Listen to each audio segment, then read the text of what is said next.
Good. Well, good morning, everyone. I'll call this meeting of the Citizens Advisory Committee of the Hillsborough Transportation Planning Organization to order. This is our July 14th meeting. It's kind of unusual for us to be meeting in July, but I appreciate everyone joining us this morning. First thing I'd like to do is do a roll call. Rich, are you or someone going to call the roll, or do we want to try to go around our virtual room? I think if Gail is on, if she could go down the sign-in sheet and just, we'll see who's here. Excellent. Thank you. Gail, go ahead. David Bailey. Carolyn Brown. I am present, representing Commissioner Gwen Myers. Hoyt Prindle. Vivian Handy. Stephen Hollenkamp. Nicole Rice. Alexis Bobak. Christine Acosta. Present. Aya Yassin. Artie Fryer or Nancy Castellano. Bill Roberts. Present. Nicholas Gulliver. Don Skelton. I'm here. Jeff Lucas. Beatrice Zafra or Jonathan Knudsen. Cliff Reese. Speak here. Sharon Gammond or Eric Lamb. Sharon said she'd be about 45 minutes late. Okay, I'll keep an eye out. Rick Fernandez. I'm here. Terrence Trott. Good morning, Terrence here. Amy Espinoza. I'm here. Rick Richmond. Here. And Barbara Kennedy Gibson. I'm here representing Jessica Vaughn of the school district. Thank you. And that's it. All right. Very good. Thank you, everyone, for joining us this morning. We've got some good presentations that I think will be of interest. And I want to thank this committee for its input at our last meeting. We'll hear a report later concerning the actual TIP hearing, but I can assure you, if you didn't see it or watch it all, that this committee's actions were taken very seriously by the board. So thank you for all that good input. Is there any public comment? Anyone signed up or anyone in the virtual audience that wishes to comment? I don't see any hands raised. I think everybody who's online has the ability to unmute themselves if they have something to say from a public comment perspective. All right. We'll certainly give them an opportunity. Hearing none and seeing no hands, we'll close the public comment portion of the meeting and move into the members' interest section. This is an area where committee members have an opportunity to bring up items they would like to discuss at a future meeting that may be of interest to the committee. Is there any offerings for members' interest this morning? Rick Fernandez is recognized. Thank you, Chair. You can hear me all right? Yes, I can. Okay, cool. Good morning, everybody. I hope everyone here today gets extra credit for this attendance. Good job showing up. Sounds like we have a quorum, even if it's only virtual. So thank you for that, Bill and Rich. Member interest. During the course of discussions we've had about the TIP over the last couple of months, the issue has arisen more than once about when it is that a project on the TIP is or is not still subject to review and change. I know Beth Alden has made comment about this. She said she was going to do some research on it. The issue came up again during the actual TIP hearing in June. I still haven't heard an answer. that I would consider definitive. I don't think anybody really knew as of June exactly when that was. David Gwynn seemed to think he did, but I'm not sure that he convinced me.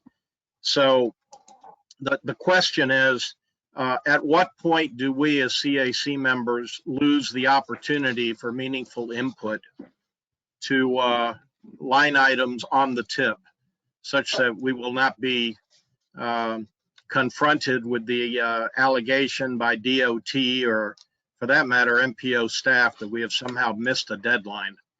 That probably is worth a presentation of some sort from Beth or Rich somewhere downstream. And I have one other, if I may, Chair, unless somebody has a question about that narrative I just put in the record. That point's well taken and so noted.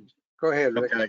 Then the other relates to line item 49 of the tip that we discussed at nauseum in May and June.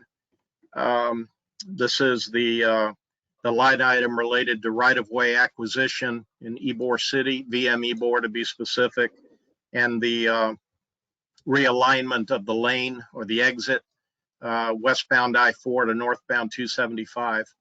I'm concerned about the narrative itself, the language in the narrative, and how it is that language evolved between 2019, 2020, and 2021. Specifically, the fact that in 19 and 20, there was reference to the fact that the DOT did not believe additional right-of-way would be necessary for the downtown interchange operational improvements.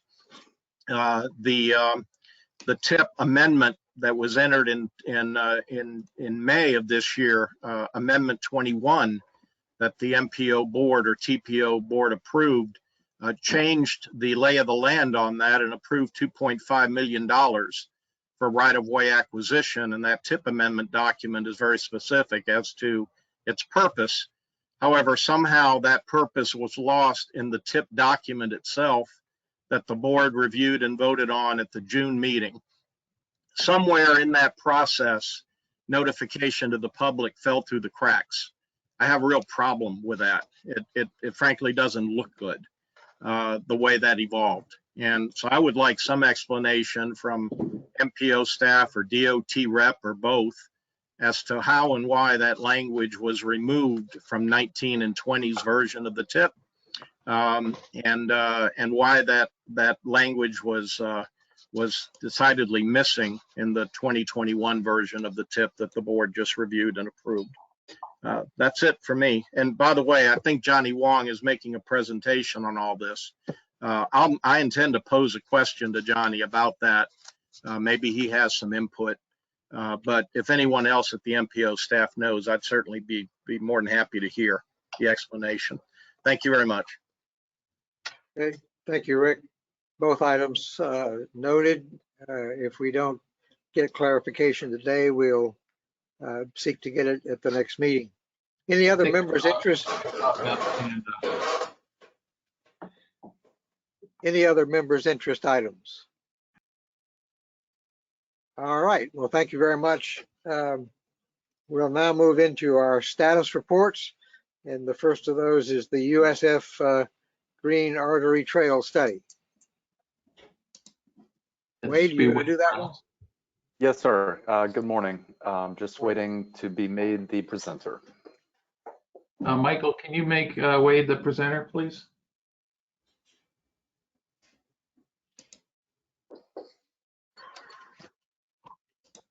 Wade, I have no control over that.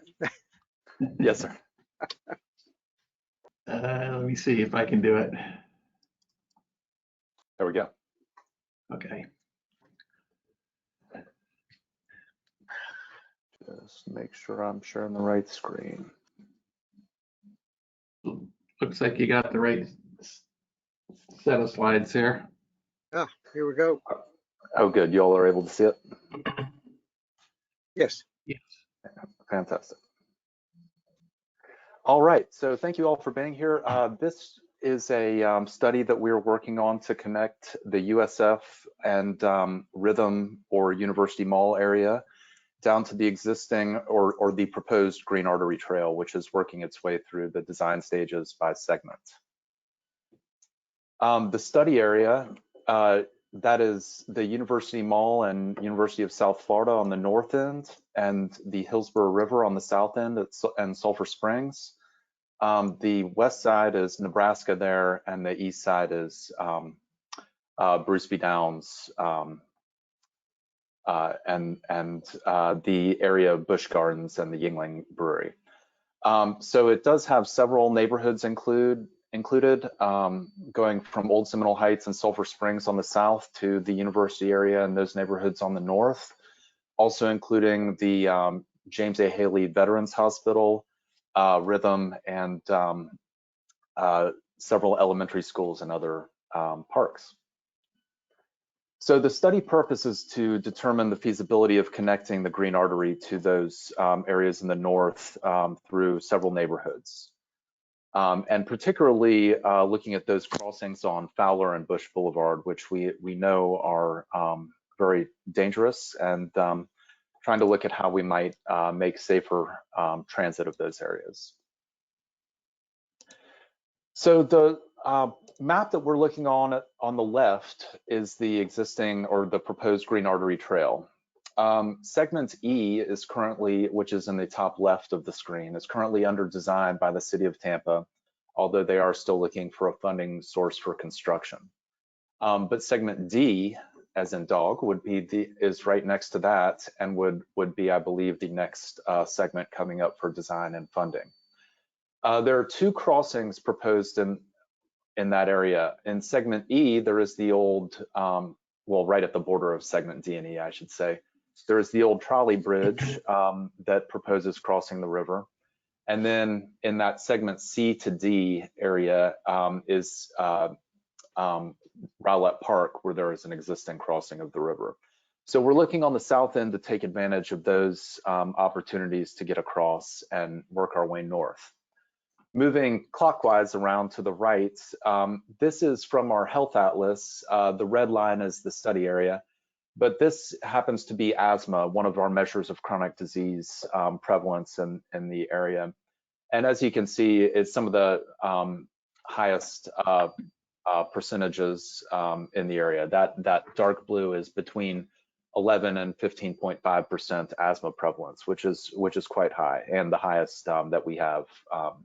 The highest quartile that we have, quintile rather, in the area.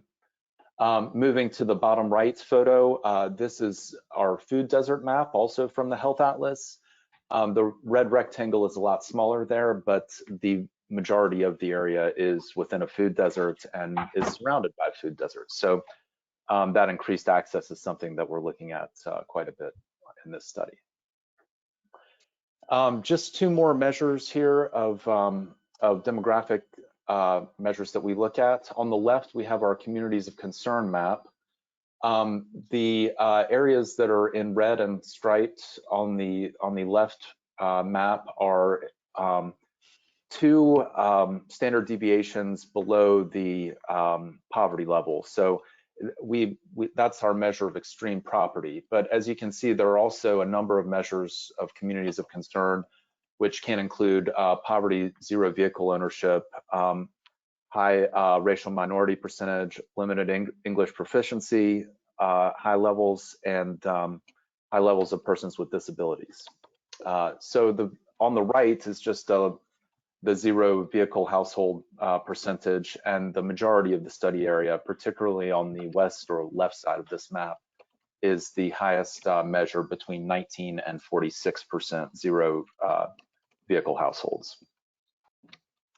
So recent and ongoing projects that we're looking at as part of this study, the FDOT multimodal feasibility study on Fowler and in the university area proposes several improvements. We're working closely on them to coordinate those crossings on Fowler, which will include the existing crossing at 15th, a proposed new intersection at 19th, existing intersections at 22nd, and Bruce B. Downs. So the Tampa Walk Bike Plan also envisions several improvements to roadways in the area. Bruce B. Downs into the south 30th Street from south of Fowler. The city has an ongoing project on 30th Street to install bike lanes and a shared use path along the west side. The city is also looking at 22nd Street, which, while not a part of the walk bike plans, is something that we're working with them on their preliminary design for that to take advantage of some of those opportunities.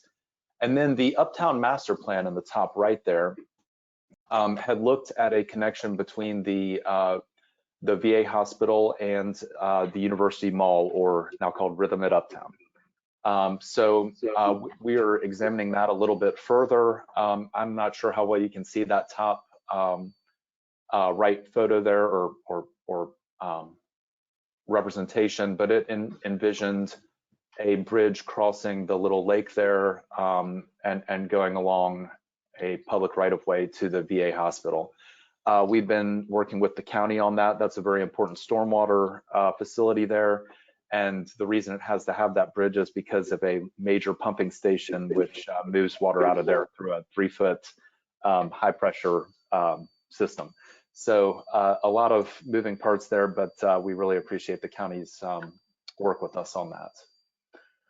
So just working with many key stakeholders in this area, including the Innovation Partnership, University Mall, University of South Florida, the various neighborhoods around, and our partners with the city and county. So our public engagement process, we have held a number of individual stakeholder meetings. We have a stakeholder focus group coming up at the end of the month with those individuals and others, and we should have a public survey within the next week or so that will be going out, and will be going out to the committees as well. Just to quickly go through the schedule, we are in the middle of July now. We have our existing conditions memo, which is ready to be published. We have started working through some of the alternatives, which, as I mentioned, will include those projects that are going on right now with FDOT in the city, trying to take advantage of that existing low-hanging fruit. And then we will be taking this public out, or this survey out to the public starting in the next week or so, and coming back to you with a draft report in October for your input. Although we're happy to take input at any time between now and then. Next steps, the alternatives development, which I mentioned is coming up right now. One of the things that we saw in those communities of concern and other maps is that the west side of the study area has particularly great need. And we're looking at the concept of a neighborhood greenway going from the river up through those neighborhoods to Fowler, so that we might have some lower stress facilities, as well as looking at those crossings along Fowler, the existing projects on 22nd and 30th Street, and existing and proposed crossings between USF and the University Mall and VA on Bruce B. Downs. I should have mentioned earlier, but the county has 2 intersection projects there, one at the entrance to the Campus Hill neighborhood, and the other to the north of there at the entrance to the VA. So that concludes my presentation. I am happy to answer any questions you may have. Thank you. Thank you, Wade. Very informative. I think the timing and the timetable is of particular interest, I know, to this committee. Be happy to take any questions or comments for Wade. Christine, you have any thoughts that you want to offer? Thank you, Mr. Chair. I do, and I'd like to thank Wade because he was kind enough. You might recall that this presentation was bumped once, maybe twice on our agenda, and Wade was kind enough to give me an advance preview. So I'm really excited about this project. Connecting assets in our community for non-motorized individuals is so important to our economic and physical well-being. So thank you, Wade, for the preview. I just have 2 questions for you. We have some of the bike facilities that are going to continue to be along state roads. And there's a saying in Vision Zero dialect, which is, if you're not working on speed reduction, you're not working on Vision Zero. So I just wonder if you could, the first question is, could you please comment on what if any, speed reduction is planned in those spaces? And my second question is the crossings. We know that crossing these enormous high-speed boulevards is not fun, let alone safe in a lot of cases. And I'm really glad to hear that there is a focus on the quality of these crossings. And I just wondered if you had any insight at this early date of what kind of crossing, what kind of, is it an RRFB? Is it a real light signal? Like what are we shooting for there in terms of maximum quality for safe crossing? Thanks. Sure, thank you, Christine. Yes, sir. Just to start with some of the speed reduction, on 30th Street, the city's project reduces it, I believe, from 40 to 35 miles an hour. It's a 5 mile an hour reduction. Adds bike lanes and adds a shared use path on the west side of the road. So the addition of both on-street facilities and better separated facilities for those who would prefer to use that. Fowler additionally is proposed for a shared use path, I believe, along the south side. I do not have any information on any on what, if any, speed reduction might be included with the Fowler project. But we are looking on Fowler, at least, at fully signalized intersections for the crossing locations and making those better and safer. That could be through several measures, proposing potentially mid-block refuges, better pavement markings, and reduced crossing distance to the extent possible there. On 22nd Street, I do not know if the design is far enough along to look at speed reduction, but on Bruce B. Downs, we would be looking at fully signalized intersections as well for those crossings. The only one that would have the Hawk crossing of any spot we're looking at this point would be the existing one at 12th Street on Bush, which would be where we would try to cross on that neighborhood greenway route that I mentioned on the west side of the study area. I hope that gets to the question. Yeah, if you could just reiterate what is a hawk, and does it completely stop traffic or just slow traffic, or how does that work? Yes, rather than the rectangular rapid flashing beacon, which has the yellow flashers and is the smaller rectangular beacon, which used to be at that location at 12th and Bush, they have replaced those signals with the full overhead stop signals that look like, for example, a railroad crossing that flash red and require a full stop from traffic. Thank you. All that sounds wonderful. Appreciate it. Thanks. Are there other questions? Rick Richmond, you recognized. Hoyt. Thank you, Chair. Wade, you may have mentioned it, but I may have missed it. What was the timing for the 30th Street? Because that is actually critical today, because there is no infrastructure basically connecting Seminole Heights and then Bruce B. Downs bike infrastructure to the north.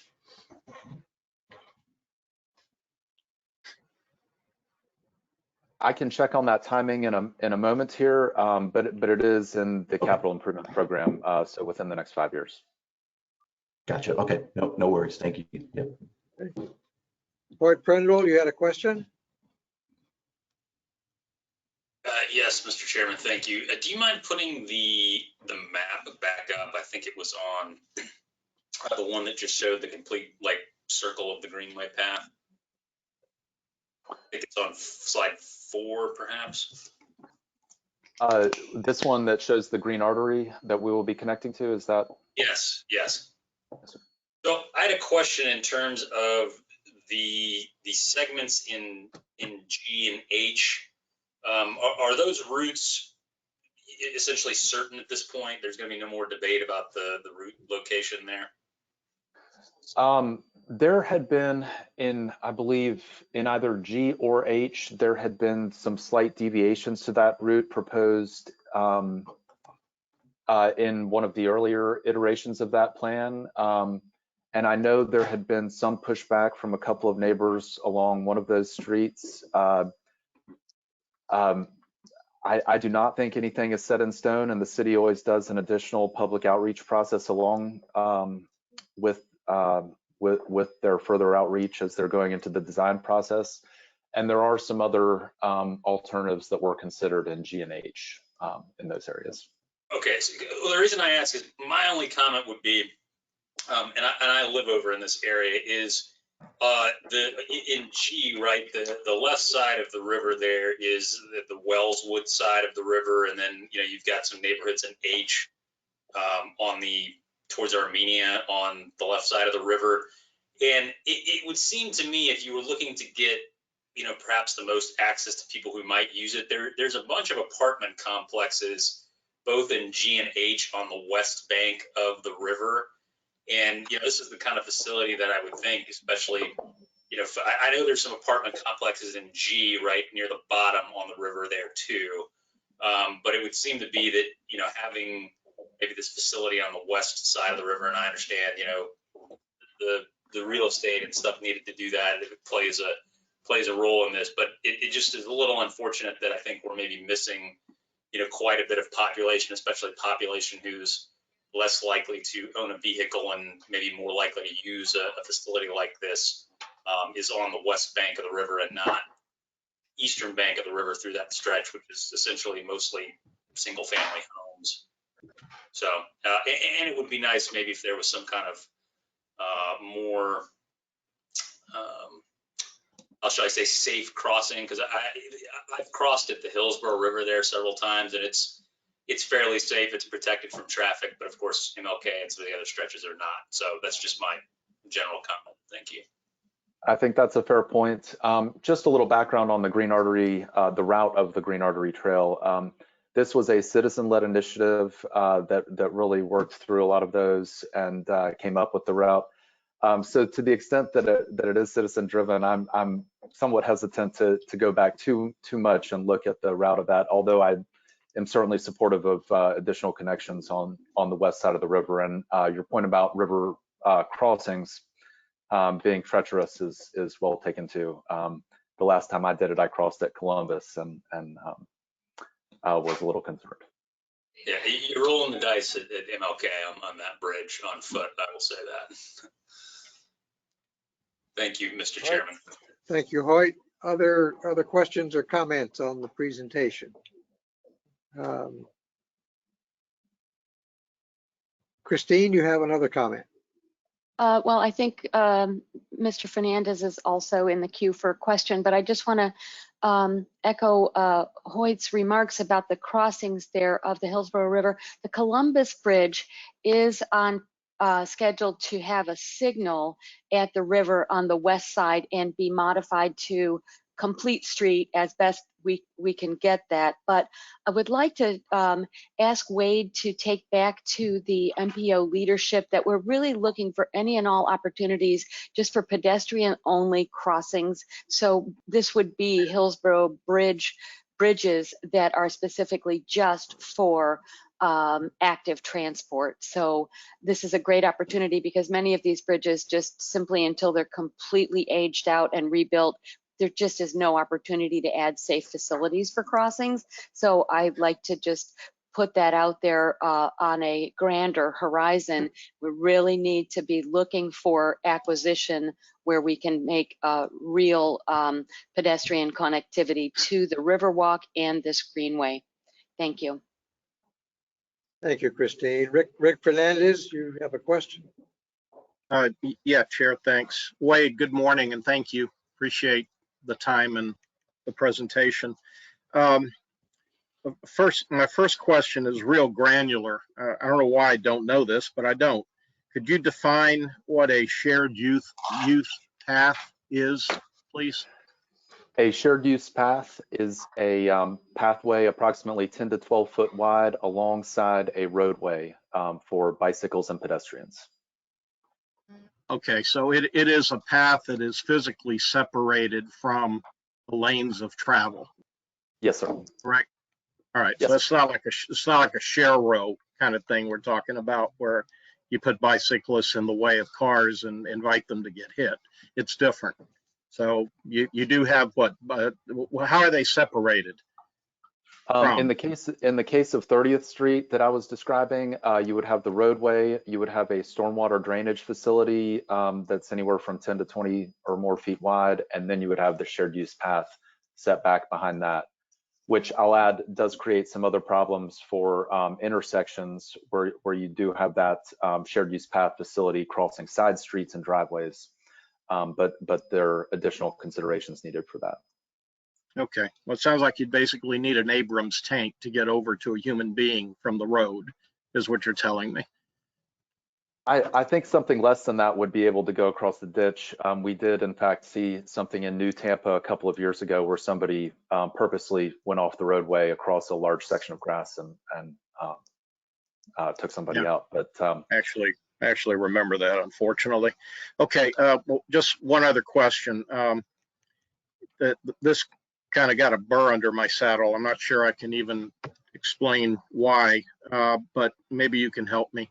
The discussion regarding increased incidence of asthma, the food desert issue, and communities of concern, all of that stuff got lumped in together in your presentation. I guess for starters, could you identify the slide that would be most appropriate for discussion of those points? Is it 4 again?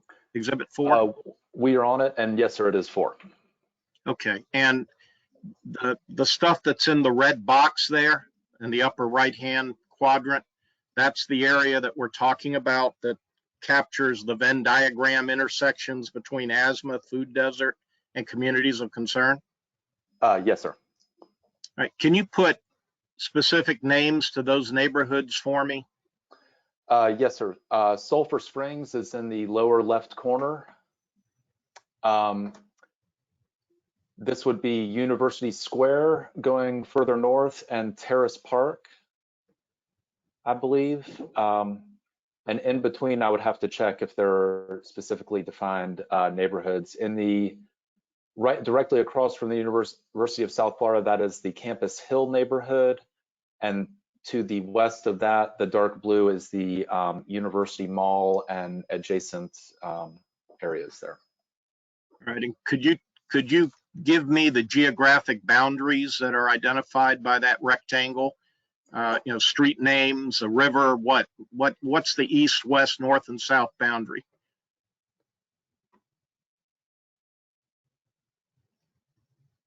The south boundary there is just below the Hillsborough River. Pardon me. The north boundary is Fletcher. The west boundary is Nebraska, and the east boundary is 30th Street, Bruce B. Downs. Okay. All right. Thank you. Thank you, Rick. All right, are there other questions from the committee of Wade? I do not see any hands. Rich, do you see any hands? I don't have the full screen. I do not at the moment. Okay. But, are there anybody who wants to speak up, Kim? Yeah. Wade, I very much appreciate your presentation. I have a question that kind of echoes Christine's concern about road crossings. We know there is a high-level crossover bridge on Gunn Highway out adjacent to the Citrus Park Mall. Is an overhead crossing under consideration or even possible at any of these critical locations, of which there are 2 or 3? I have not heard of any under consideration. One of the difficulties with those overhead crossings is whether or not they are in fact used by users rather than just crossing at a signalized intersection underneath. That's some of the feedback we've received. They also tend to be pretty expensive. But currently, I have not heard of anything under consideration other than the existing overhead crossings at Mosey and USF further east on Fowler, and the existing one at the Veterans Administration Hospital. Okay, good. Well, thank you. Well, I appreciate you coming and making this presentation. We'll look forward to further updates as they evolve. Thank you all for your time. All right. The next item on our agenda is a status report on the I-275 Boulevard study, which of course was deferred. Rich Clarendon, you're going to lead this discussion. I am, yes. If I could be made presenter again.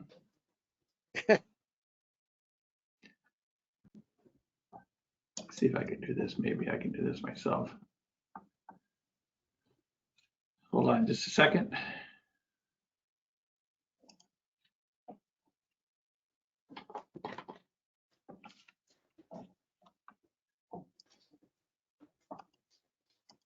Michael, can you make me the presenter?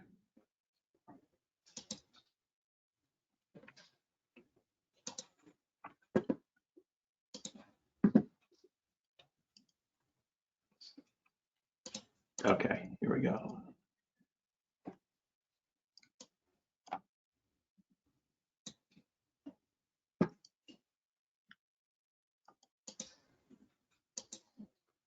Okay, hopefully everybody can see that. Yes. Okay, good.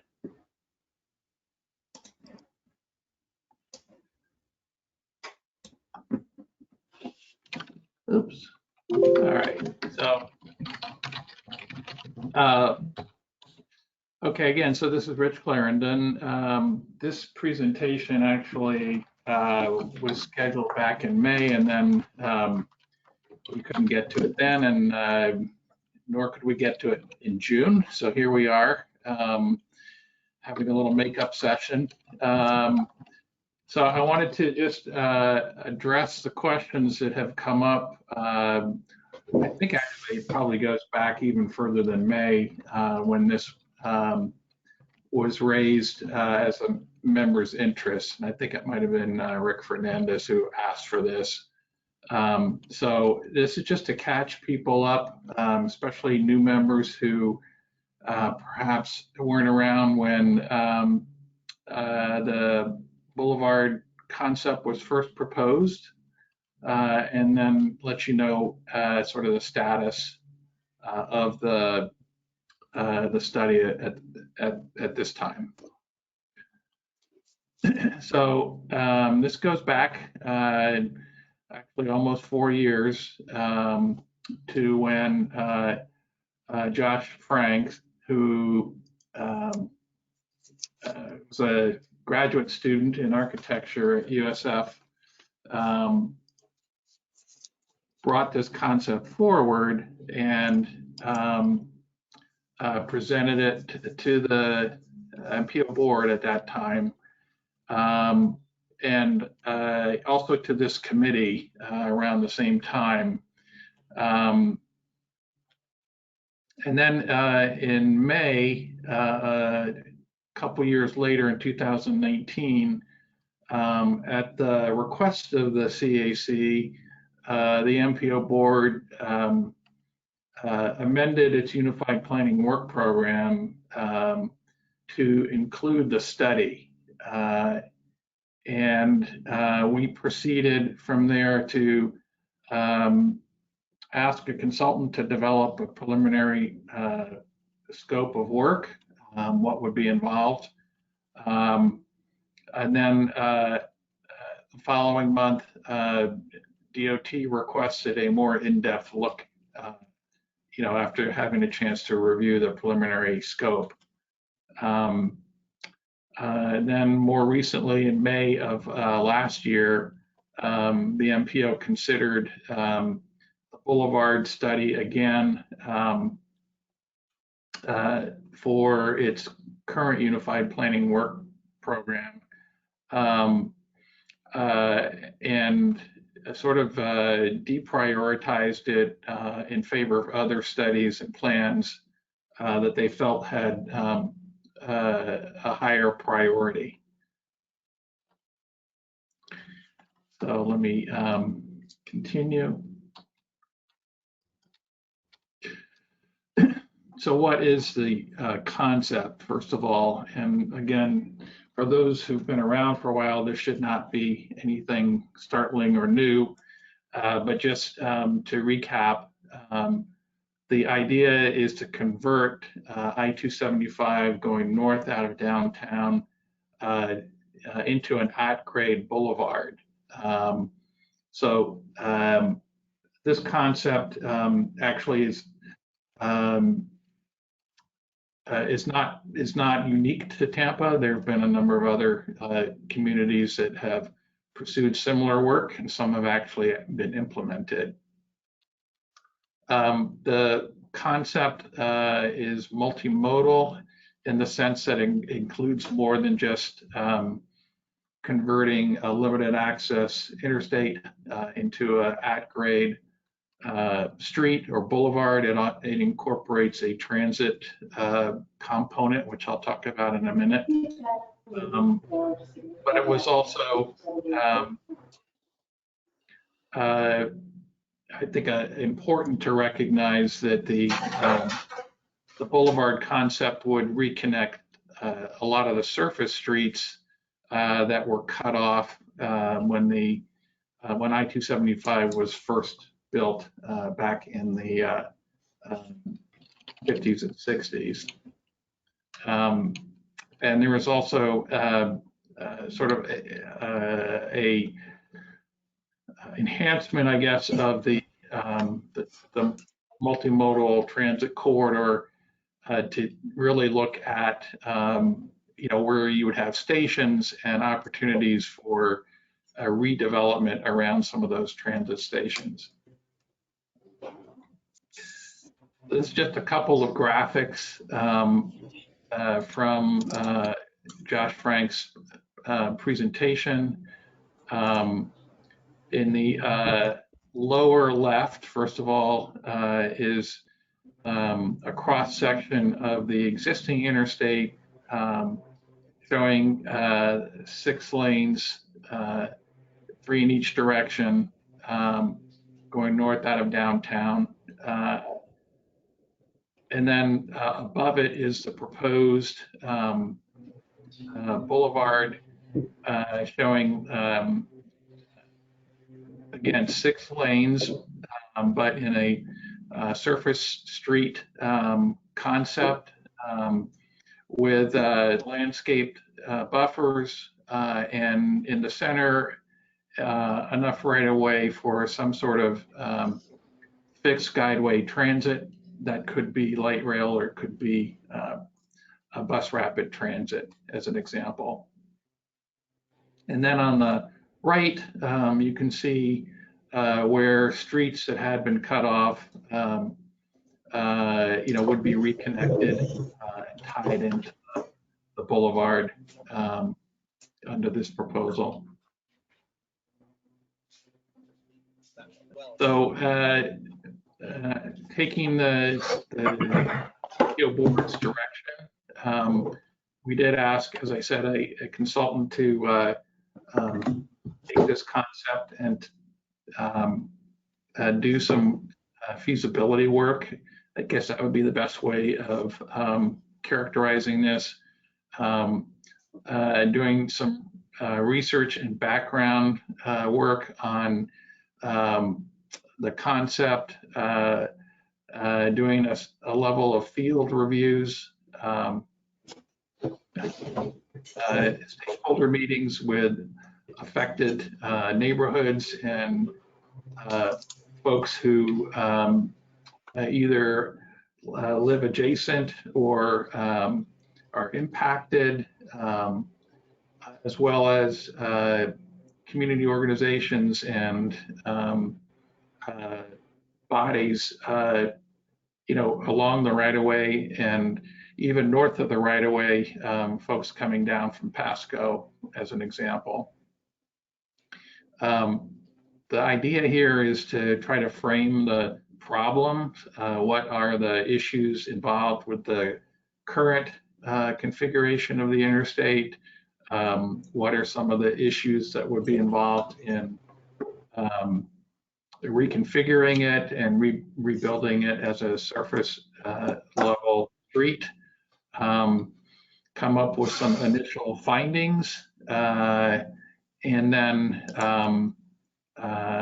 develop up to 3 alternative design concepts. So it's really looking at the boulevard concept as maybe one of those design concepts, but are there other concepts that might address some of the same problems? And at this time, the preliminary study was scoped and an estimate was developed of about $150,000. So this was kind of, a first phase, really. I think that's the way it was envisioned by the consultant, to test the concept and maybe get a handle on its feasibility, perhaps also looking at any other concepts that might also be preliminary decided on as being feasible. The more in-depth study that would be necessary to really pursue this and move towards a project and a project design more than just a concept, involved a lot more in-depth work, including looking at travel demand for users of the interstate and adjacent roads, looking at traffic as it exists today, and then projected into the future, what kind of diversion of that traffic might be involved, developing some alternatives and what's called screening level traffic analysis. In other words, are there any alternatives that might be screened out because they just wouldn't work from a traffic handling perspective? A detailed traffic analysis, including intersecting roadways for 3 different horizon years. I think those horizon years we're looking at, if a concept were pursued, the opening year, 2045, which is in line with our current long-range plan, and then further out into the future to a design year. And then looking at transportation demand management strategies, transit impacts. So what could be done to perhaps take some of those vehicular trips off the road? What would it mean in terms of transit? What role could transit play to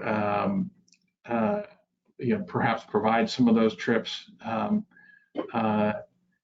And so the next aspect is public outreach, meetings and presentations, again, involving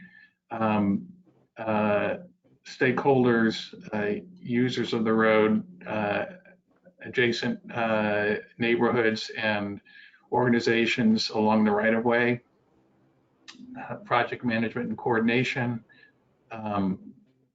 So that would be interagency coordination between the TPO, DOT, other agencies, other organizations beyond, perhaps even beyond Hillsborough County, and then try to summarize all of this in a report. And so this was scoped out preliminarily as requiring a budget of over $1 million, which sounds like a lot, and it is a lot, but it's not as much as, say, for example, a full-fledged PD&E study. So what other planning studies were requested this year? This just gives you a sort of a smorgasbord of what sort of planning studies that the TPO has under consideration or were requested by the city, the Technical Advisory Committee, Plant City and Temple Terrace, as well as the county. So these are all sort of vying for the planning dollars that the TPO has at its disposal. Suffice to say, there's more needs than we have budget to do all of these things. The last thing I would mention is that the city has underway a visioning process, which is community driven, and I would think that folks who are interested in pursuing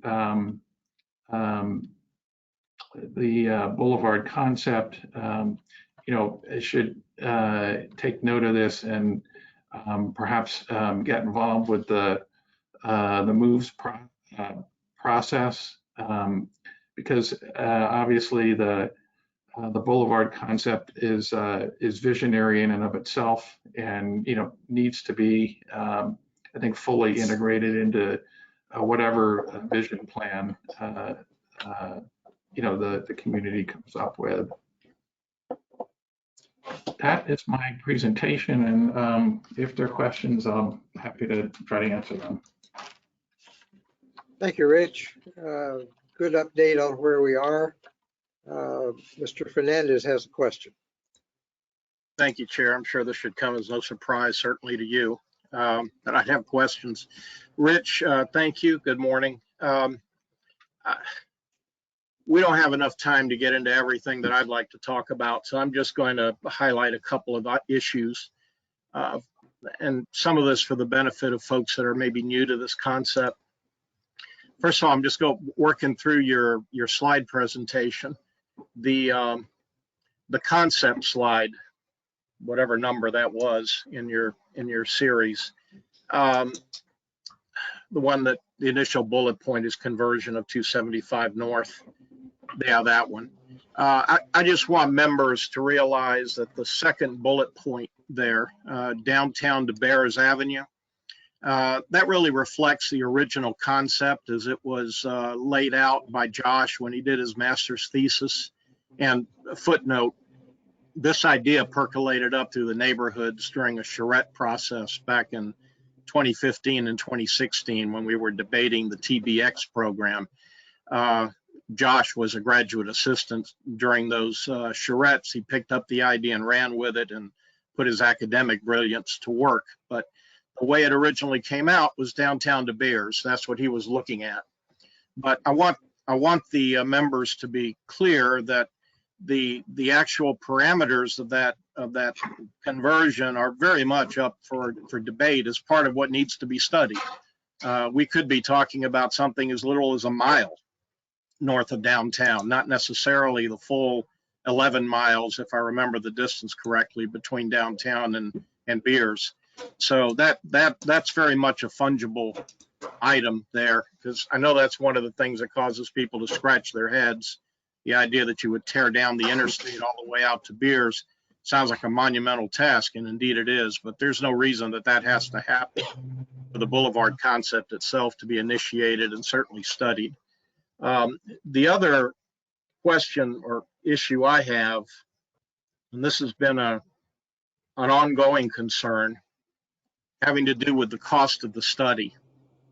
When this presentation was given to the MPO, as it was then named, as part of the Unified Public Works program, as I recall, the budget point that was presented to the board for the study was the larger $1 million plus budget point. And it was being presented at a time when the total budget for studies was $1 million. At that time, I said on the record, and I'll say again now, that that project was being presented for one and only one reason, and that was to set it up for failure. I mean, there's no way that you ask the board to make a decision on a project like that or a study like that that's going to take up your entire annual budget for all planning all over the county. And that's exactly what happened. So 1 million dollars was presented because of the larger study idea. To my knowledge, the reduced initial study, the one that you've budgeted here at one point at, what was it, $150,000, I don't know that that's ever been presented to the MPO board for a vote. Certainly it hasn't been presented to us as a CAC. I would remember that. And I've heard from other locales, including Seattle, I might add, that's done a similar study, that project studies of this sort, of a preliminary nature, could be done at under $100,000. So my concern is getting this thing out of the mud where it's been stuck for 2 years, get the concept studied in a preliminary manner at a budget point that makes sense for the county, and get it done soon. I think there's interest at the MPO board level for this now, more so maybe even than there ever was before. And I certainly think there is here at the CAC. So I'm frankly, at the time, I was very angry. I'm still kind of simmering a bit. But the fact that, if I understand correctly, the DOT interjected itself and said they wanted the higher price study. And somehow that idea is what percolated to the MPO board back in 2019. It seems to me like they were trying to interject a poison pill into the concept. And I just don't think that was fair. The concept has never been appropriately reviewed. And I would hope that we could move this. I know we can't do it today because we don't have a quorum, but we need to get this thing off the back burner and come up with a number that actually makes some sense. I think that when the preliminary study done by Sam Schwartz, was that who gave you that $150,000 budget point? That's correct. Yeah. So, I mean, I know Sam, and he's been involved in some projects here in Tampa already, up in the university area, as I remember, with Mark Sharp. I don't know what his active involvement is anymore, but at the time that these preliminaries were being run, he was involved there. So maybe we can go back to him for something revised. But do you have any suggestion as to how it is we can get off of the, off of first? Well, I don't even know that we're even on first base. We're still in the batter's box, as far as I can tell. How it is we can get this thing moved?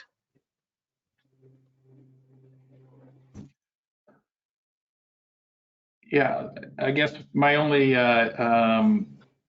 thought is that it's really a matter of the TPO board's prioritization on whether they feel it's worth pursuing at this time. Well, how do we get the $150,000 or less study in front of them to review?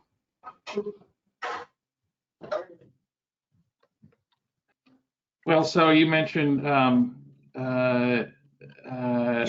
Sam Schwartz Engineering. They at the time were one of our consultants. Unfortunately, they're not one of our consultants now. Their contract expired.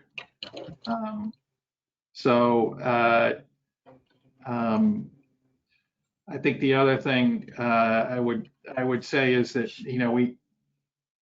we had $3 million for planning studies. If the referendum, the surtax referendum, had been upheld. I mean, I know that's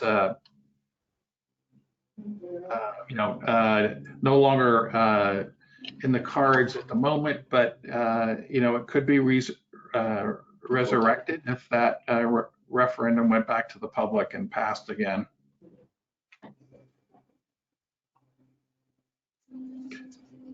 I don't know if Beth has anything she wants to add. I think we did tell the board that we could do phase one for 150,000. It's just that that preliminary cost is that preliminary step is just preliminary, and I think that the board was cognizant that if it were going to be pursued beyond that, it would be significantly more. Okay. I saw a couple of hands. Christine Acosta, you're recognized. Thank you, Mr. Chair. I want to say to my fellow committee members, those who may be getting a first glance at this, that it does sound shocking for those of us who've grown up in American culture and get on the highway for almost everything we need to do. But this is not new. This is not a new concept globally. It's happening all over the world. All of our infrastructure is aging. So we have to look at either reinvestment or a way to use our land in a better way that is better for our the economy, and to reconnect the fiber of these neighborhoods that were quite literally nearly destroyed, and some still on their practically on a deathbed because of this highway installation. So this is happening all over the world and all over the country. So even though you might experience that people would say, oh my gosh, that's a radical thought, it really is not. And I hope that you take just a few minutes of your personal time to poke around for additional knowledge. I want to pick up where Rick left off, Mr. Fernandez, on the what can we do now as a committee? I think we really have to establish what it is we're trying to do. We're trying to get a notion of an initial low-cost study for basic framework that would be a multi-phased approach on which study aspects should come and in what order, but at a reasonable and very digestible dollar amount for us. And we have to wait for the next All for Transportation referendum and the years that are coming up on that. So I would again ask, what can we do? What can this committee do, either right now or at our next meeting, to get this thing into the light? Thank you. Thank you, Christine. I'll certainly give Rich Clarendon an opportunity to answer that question if he chooses, but we do have a new business section on every agenda. When we have a quorum, I certainly would entertain an appropriate motion to bring this issue before the committee again. Rich, you care to comment further? No, I think you captured it. I mean, I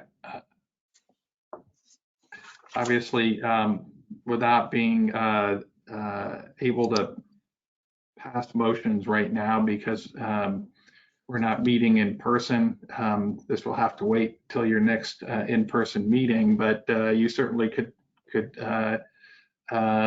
entertain a motion to bring this back to the MPO board for their consideration. Thank you, Rich. So I think that gives us the potential vehicle to move it forward that Rick and Christine are thinking about. Are there other questions or comments on the Boulevard Concept Report? I see none. Rich, do you see any hands up for this one? No.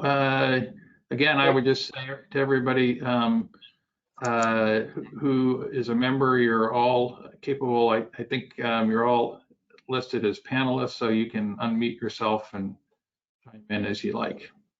Good. All right, we will move on to the next item on our agenda, which is a report by former committee member Dana Lazarus on the non-discrimination plan public involvement findings. Dana, are you in? Oh, yes, I see you. Welcome. Thank you. Good morning. Hello. Hello. So I just need to be made a presenter. All right. I can share my screen. Okay, awesome. Wow. All right, are you seeing my screen? You're seeing your Yes. home screen. It's very colorful. There we go. Are you seeing the presentation now? Yes, Yes. ma'am. Okay, awesome. So good morning, everyone.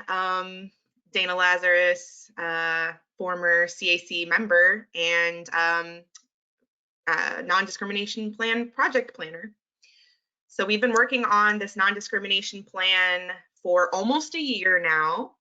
And today I'm going to go through the results of our public engagement phase, which took place from last December through this March, for updating the non-discrimination plan so that we could be led by some community input. So those engagement methods I briefly presented on earlier this year. I believe they included a countywide survey that was available online, a storytelling forum where people could come and give more information about their access issues, field outreach, pictured on the right, we had a team of folks go out and talk to people about their access issues and some focus groups. And so again, a little reminder, I'm sorry, I realize some people are new. Our research question, our engagement goal for the non-discrimination plan was to learn about and identify key accessibility challenges, needs, and potential solutions from specifically underserved communities. Underserved communities is another phrase that we're using to identify communities of concern, which is a phrase that you heard from Wade earlier. They're communities or demographics that are identified under a variety of federal, state, and local laws as being typically underrepresented. They are underrepresented by race, ethnicity, sex, gender, and ability.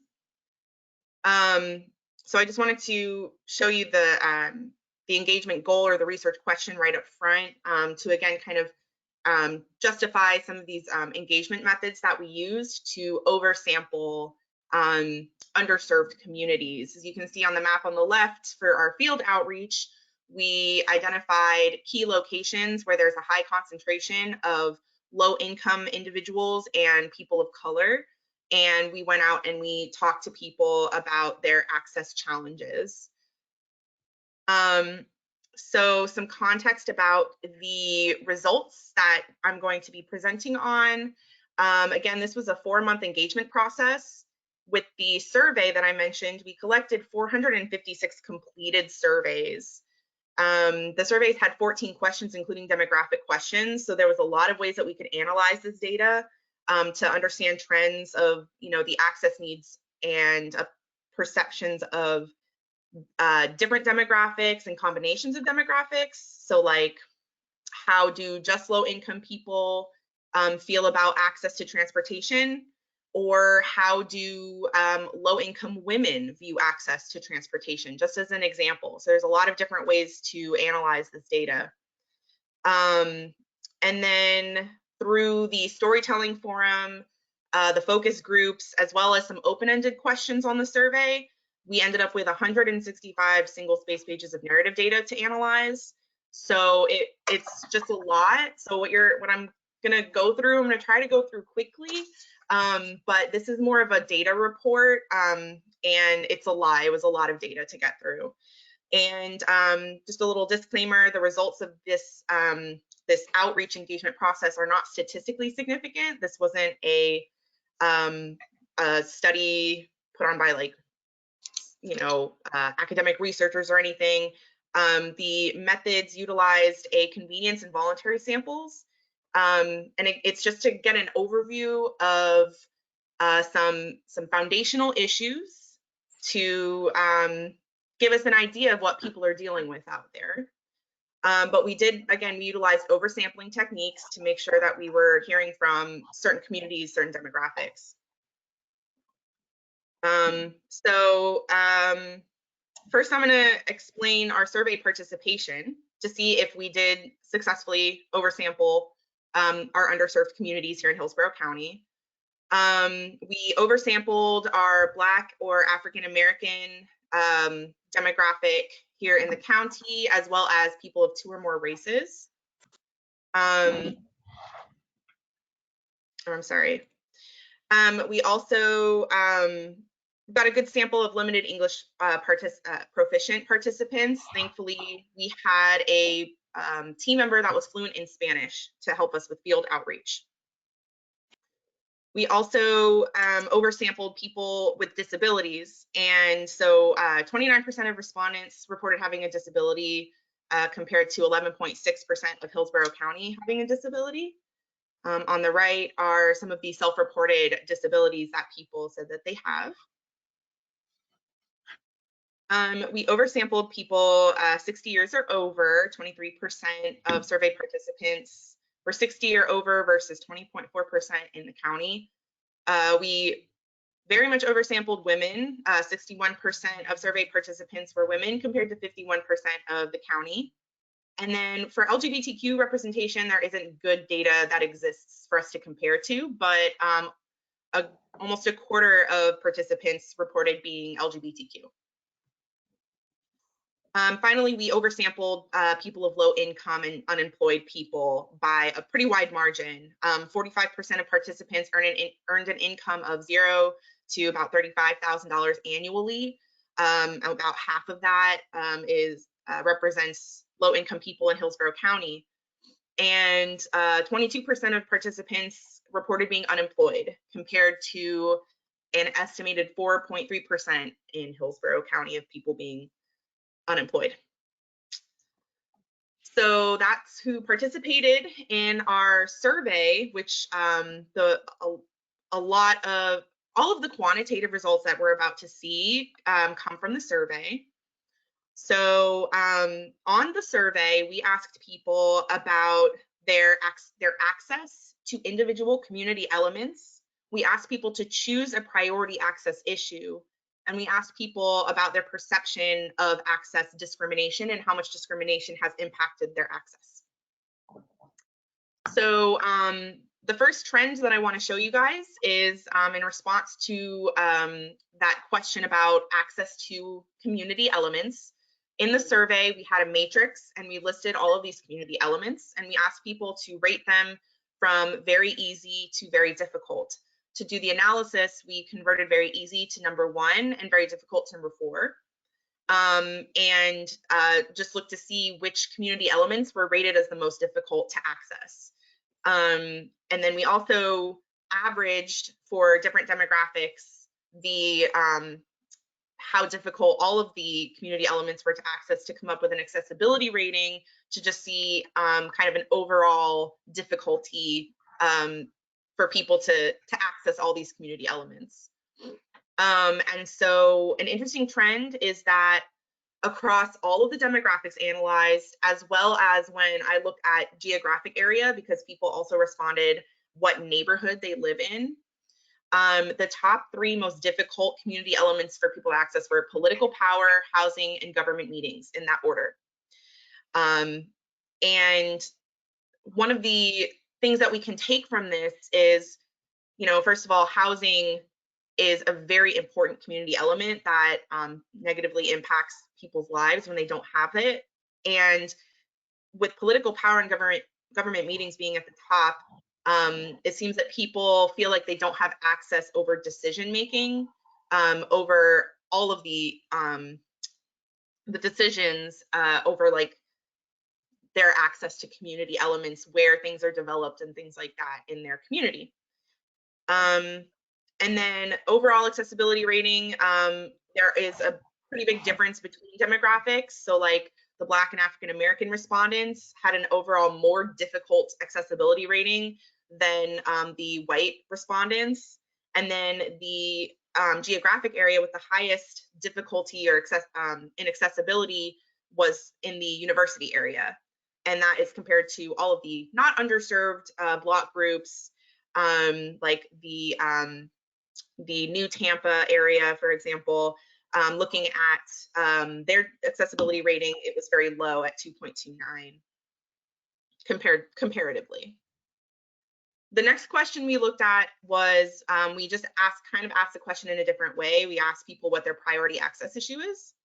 And so one way that we explained this when we were in the field was, if you were the president, or if you were the mayor, if you were in charge of the budget, what community element would you invest in first? Access to which community element would you invest in first? So again, housing was at the top. Consistently, housing was at the top.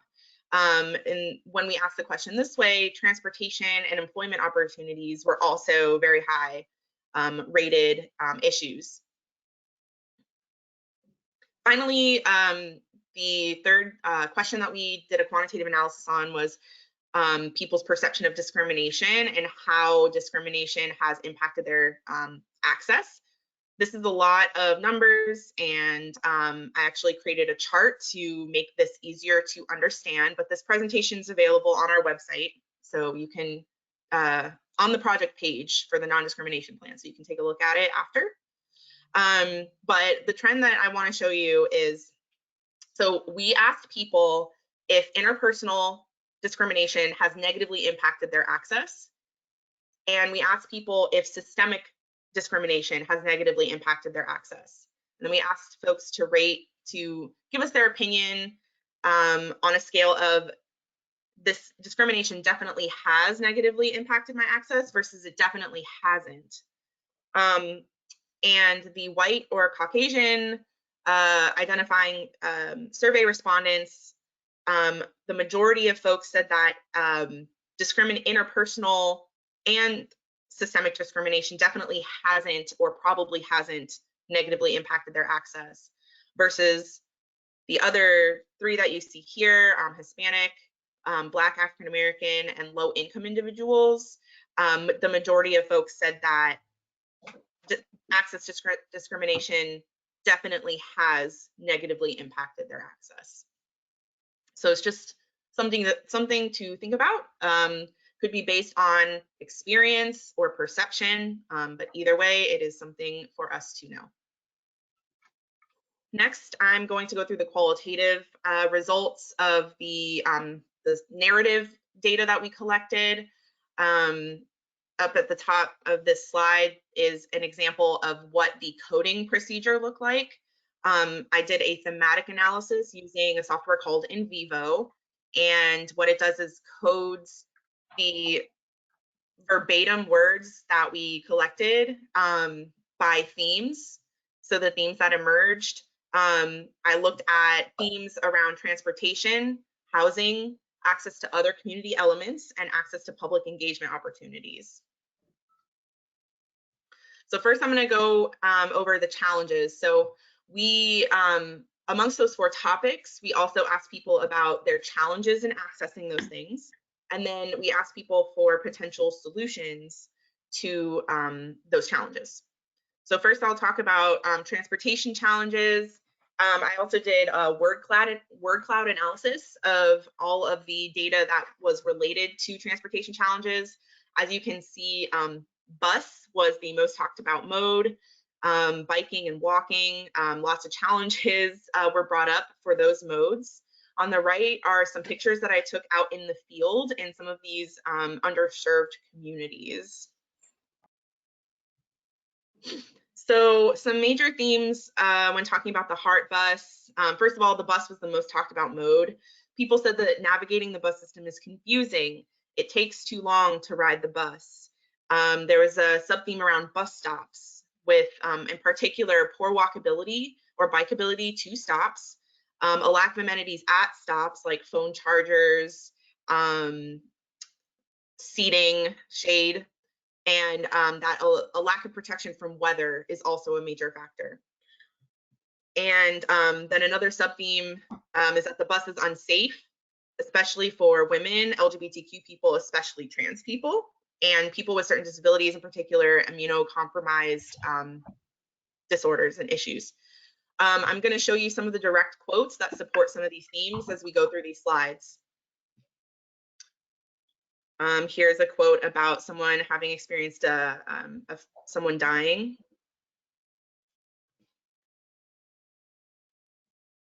I'm so sorry, I'm going to click so that I can see my screen better. No bus route runs by my daughter's school, so I can get her in an emergency. Please put hand sanitizer on the bus. Yesterday, someone threw up on the bus. If you're taking the bus, your job could be 15 minutes away, but it could take you 9 minutes to get there. And if you have kids, that sucks. So challenges for parents riding the bus was also a pretty major sub-theme. And a woman working at a food truck finishes her shift at 10 p.m. She's always asking people for a ride or using rideshare apps to feel safe on her way home. So people consciously choosing to use rideshare apps instead of taking the bus because of the safety issue. Another theme that emerged was around walking. In particular, sidewalks was one of the top used words. Some sub-themes is that there's not enough sidewalks, there's gaps, they're too narrow, or they're not maintained. People want to walk more for practical trips. A lack of sidewalks leads to other issues like wheelchair users not having a safe space to navigate the city, and for poor physical and mental health. And for bike lanes, similarly, a lack of bike infrastructure, and that biking is very dangerous and scary. My son rides his bike to work, and because of some roots in a sidewalk, he crashed his bicycle and broke his arm. I don't have a bike. I want a bike. I'd have one. It's good for your health, but this is Tampa, and I don't want to get run over. That simple. Walking would be beneficial for my health, would help reduce the pain from my neuropathy, help to mitigate my diabetes, as well as be beneficial for my mental health, but I do not feel safe. The first thing I looked at, I guess we excluded certain areas based on just price, and then looked at something that was really important to us was walkability to anything, parks, restaurants, grocery store. So that was in relation to a question about what things are important when looking for a place to live. So a lot of people said that walkability is very important when they look for a place to live, and not just to bars or entertainment, but to practical things like jobs and grocery stores. Safety was another major theme for transportation challenges, or a lack of safety. A lack of pedestrian safety was the most talked about challenge, followed by a lack of safety out on buses and at bus stops. A lot of participants ride the bus. A lack of bike safety, driving being unsafe, and safe routes to school. A lot of people talked about children's safety, even people who mentioned that they don't have kids, they just see kids in their neighborhood and worry about them. Under driving, the mode of driving, the major theme here was that people feel lucky or fortunate to have a car, in particular because of the cost of owning a car. People who primarily drive talked about construction being a major issue, and then speeding in traffic, of course. So around safety, I've often been harassed for being a woman while using all forms of transportation, including a personal vehicle, but especially when walking.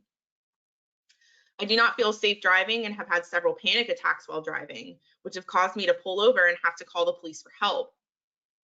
I have to drive to survive, even though I am 81 and it is starting to get dangerous. Everything is far away. I'm lucky to have a car, otherwise even grocery shopping would be a hassle.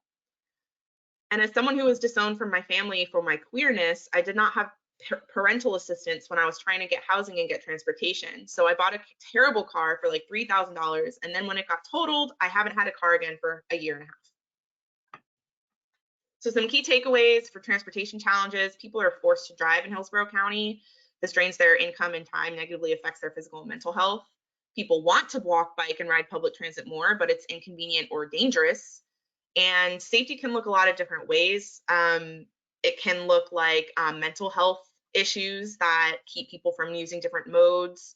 It affects different users differently, and in particular, some of our more underserved demographics. Next, I'll talk about housing challenges. A lot of people in Hillsborough County rent. I wanted to show you some census data on housing renting versus owning. Hillsborough County has a much higher percentage of units that are rented than Florida, the state of Florida, and a comparatively lower owner-occupied unit rate than the state of Florida. So 40% of our housing units are rented. That's a lot. And then as far as I wanted to show that 35% or I'm sorry, 42.3% of people are spending 35% of their income or more on housing. And HUD considers 30% of income spent on housing a significant cost burden. And then I also wanted to show that this disproportionately affects people of color. On the right, this chart is showing that compared to the proportion of their relative demographic population in the county as a whole, which is the column on the far right, people who identify as white alone make up a greater overall percentage of owner-occupied units than their percentage of the population, and a lower percentage of the renter-occupied units than their percentage of the population. And that's flipped for Black or African American identifying people, where they make up 11.1% of owner-occupied housing units versus their 17.3% of the population, and 24.4% of renter-occupied units versus 17.3%. And then you can see similar trends for the other demographics. So some of the themes that came out when we asked people about their housing challenges, a lot of people said that the cost of housing is going up, even though the quality of housing is staying low and wages are staying low. People noted that owning is less expensive than renting, and that they have this idea that there are assistance programs that exist, but they don't know how to find them. And then a major theme across all the data is that segregation and gentrification are observable. They are happening and people are feeling the effects. Apartments are very expensive. They raise rents every single year, but do not raise wages. Rent goes up and landlords do nothing ever, no maintenance, nothing. So that's one of the things that's disheartening for me, is the fact that you pay so much and then you don't get something awesome. You get something really bad quality, falling apart, mildew, mold, animals, roach infestation. Mortgages can be half as much as rent. I do know that Tampa Bay does have certain apartment complexes and some programs, but access to those programs is very hush-hush, it seems. There was sort of a common sub-theme that people feel like some of these programs are intentionally difficult to access. I see a racial divide in Tampa every time I leave my house, nearly every time I turn around. Seems South Tampa, Hyde Park, and even by the airport area get taken care of. Why not the lower income neighborhoods? Over time, my neighborhood has become more white, with wealthier residents flowing over from South Tampa due to lack of affordability there. And some other sub-themes: suburbanization is maybe being contributed to due to a lack of urban affordability. There are some special considerations needed for housing for seniors, immigrants, and the disabled. Homelessness is a problem. People look for a sense of community in where they live. Crime and a lack of safety is also very prevalent and was brought up a lot in relation to low-income neighborhoods. And aesthetics were a common theme for housing, particularly environmental injustice around trash and a lack of beautification or poor landscaping. So one person talked about living in the suburbs. They said, I live this far away because, you know, the cost of living, it gets less as you go further out from the core. Myself and a lot of seniors here need help cleaning up our yards because code enforcement is starting to come around and make us pay, but we can't afford it, and it's hard to do the yard work we need to do. They need a local shelter up near Bears for homeless people. Shelters are too far away downtown. This was an interesting story. One woman talked about she grew up in Progress Village, moved away to live in Bloomingdale, and she loved the beautification of the entryway at Bloomingdale. However, she decided to move back to Progress Village because she missed the sense of community. But she also didn't understand why they couldn't have a nice entryway and beautification in Progress Village. I would prefer not to live in this dangerous area as a young lady living on my own, but unfortunately, I cannot afford to live anywhere else and cannot move no matter how dangerous it gets. I have noticed the air quality is poorer in our area. The sky even looks a different color here than in more affluent neighborhoods, and we do not have pretty landscaping in our neighborhood. Also a lack of trees. So some key takeaways here. Again, the big one, wages and home qualities stay low. People are losing their jobs due to the pandemic, but housing costs are going up. There's an overall lack of affordability in the urban core, and possibly suburbanization is being contributed to by displacement from gentrification. Many people are living in extremely low quality homes, dealing with mold and bugs and things like that. And when people think of neighborhood quality or good quality, they think of walkability, safety, environmental quality, community feel, and aesthetics. Next, other locations, challenges in accessing other locations. And the word cloud basically showed that jobs, parks, and stores rose to the top of things that are important to people to access, but that they have difficulty accessing. In particular, government meetings, housing, jobs, and healthcare are too far apart. Quality parks and quality grocery stores rose to the top of the list through qualitative analysis, which is kind of interesting because when we ask people to rate their access to things in that quantitative analysis, parks and grocery stores were at the bottom of the list. So it's interesting.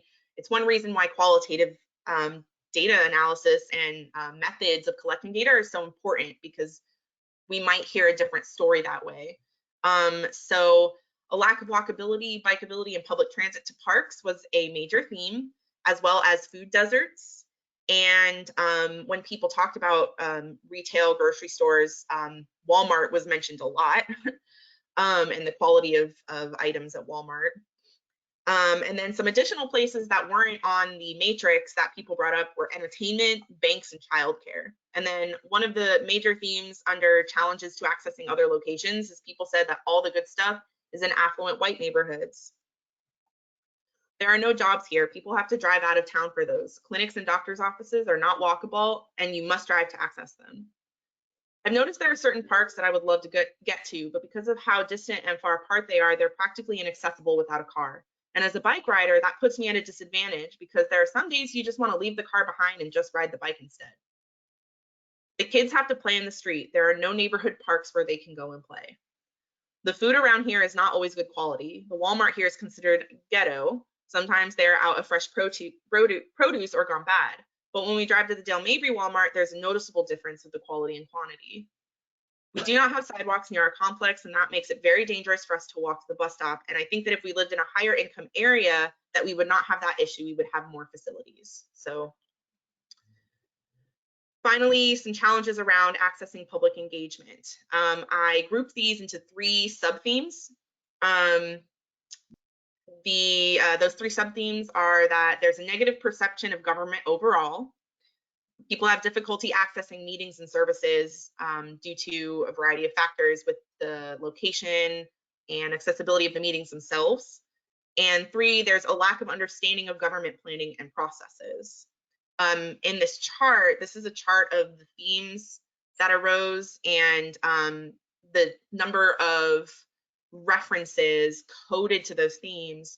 And as you can see, the theme that was government doesn't care or listen has by far the most references. So for that theme, people don't trust the government.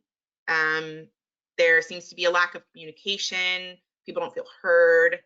They don't see tangible change happening, and they feel that there's a lack of transparency, there's corruption, favoritism, and that we live in an old boys, and that there's an old boys system at play. So some of the quotes here: to me, the public meetings are just routine for them because usually they already know what they want to do. I agree that they are, based on my experience, completely pointless. You might as well have stayed home. They do not care about your opinion in the slightest. So this was from somebody who routinely attends public meetings.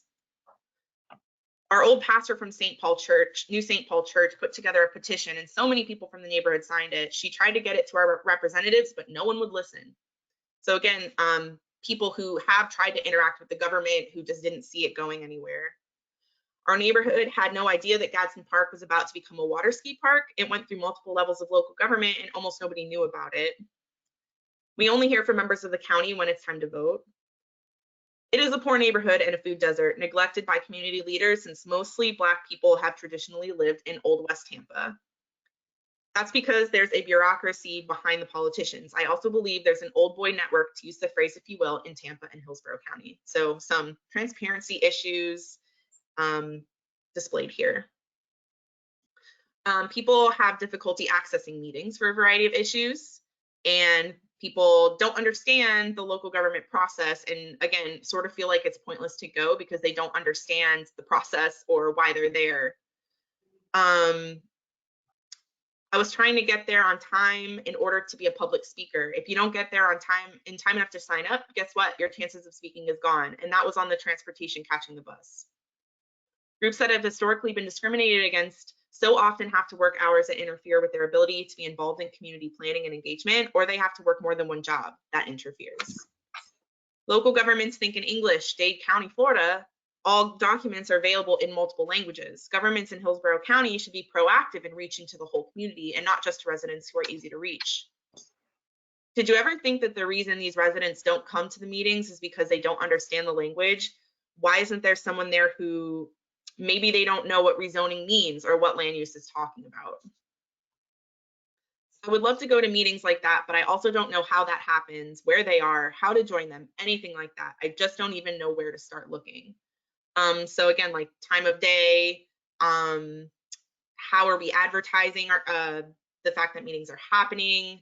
All of these things are related. So some key takeaways: exclusion isn't always active, it's most often passive. One of the quotes that stuck out to me was one person said, whenever I went to those planning meetings for 275, it was mostly white people wearing fancy shoes and collared shirts. People who have interacted with government have had bad experiences, so that's going to be a challenge for us to work against. Underserved people are overburdened in their daily lives, and it makes it difficult for them to engage. People don't know what they don't know. They want information to be easy to find and understand, and they want to be involved. They want the government to meet them where they are and ask their opinion more often. And for some underserved people, that would be something that should be considered because, again, they're overburdened in their daily lives. Now I'm going to, as briefly as possible, go over solution ideas. I don't know how much time I'm at, but if I need to hurry up, hopefully Rich or someone can just tell me. So some proposed solutions for walk bike. Obviously, bike infrastructure came up a lot. Pedestrian infrastructure, in particular sidewalks, fixing the sidewalk gaps and making the sidewalks better. Improving the bus system was a major theme under transportation solution ideas. So I put this under public transit, but it was also a major theme across all modes, where people said that if we fix the bus system first, the other challenges like traffic and whatnot will also be fixed. So people had a lot of ideas about how to fix the public transit system. And then there were 21 mentions of rail. A lot of people like the idea of trains and rail, although again, most people said that the bus system should come first, and walkability and bikeability to bus stops. So I don't, bike lanes, so I don't feel that I'm going to knock someone off their bike when I'm driving. So this was somebody asking for bike infrastructure who doesn't bike, they actually drive. Prioritizing pedestrians by planning communities that are walkable. Definitely shifting towards a more public transportation model, dedicated bus and bike lanes to dial down the congestion. And then this was an interesting suggestion about that would address both like economic injustice issues as well as transportation. So a great way to sort of address the unemployment in the Black community would be like, for example, I was talking about we could use a light rail, training some of these Black people who have been given amnesty and those who are also looking for a job to build those kinds of infrastructure, I think would do great to sort of addressing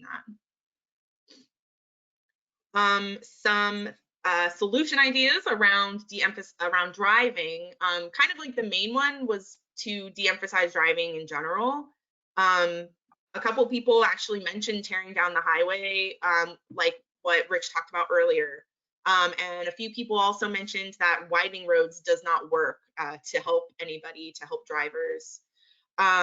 Around solution ideas for driving, mostly people talked about safety infrastructure.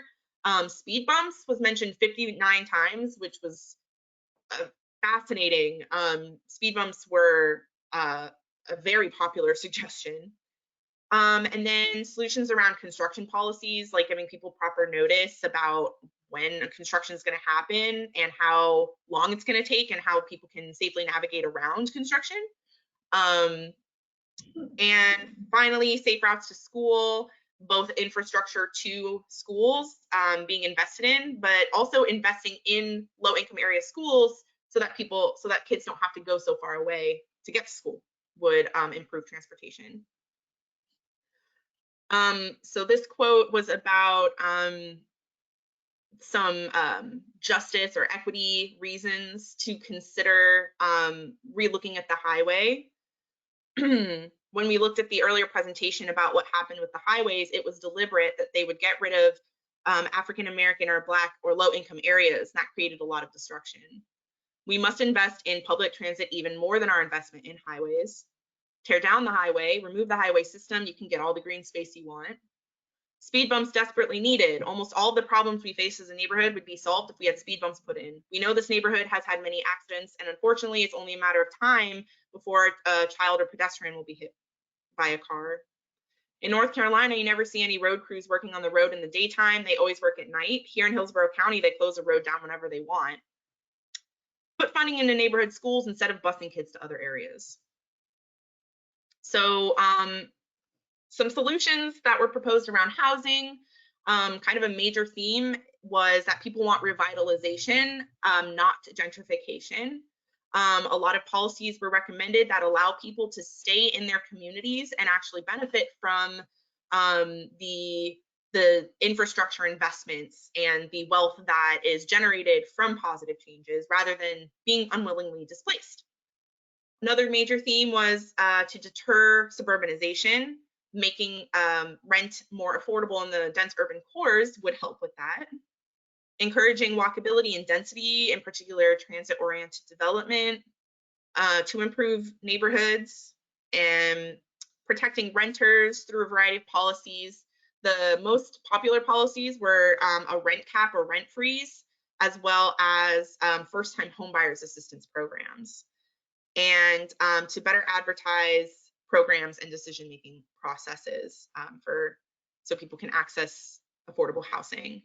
I'm not going to go through all of these, but I wanted to show you, these are all of the housing policies that were suggested by participants, some more than once, most more than once actually, but there's a few slides of this. Some of the major areas that people made recommendations were suburban development restrictions, rent control and renter protections, housing quality control, special demographic-based assistance programs like for seniors and people with disabilities, as well as immigrants and refugees, first-time homebuyer programs, and expanding and improving affordable housing development requirements. So, like saying that developers have to develop a certain number of units of affordable housing.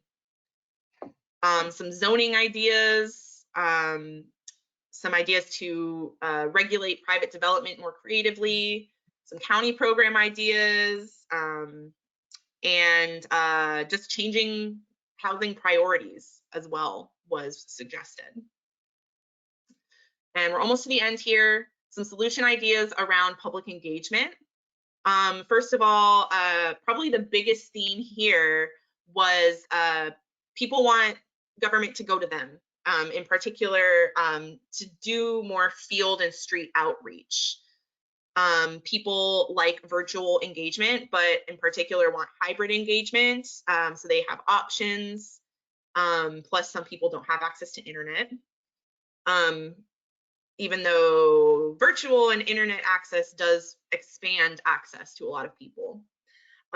More phone engagement, particularly text messages, and improving the language and ensuring that we're using simple communication and really explaining to people why they're engaging and what's going to happen with the information they provide.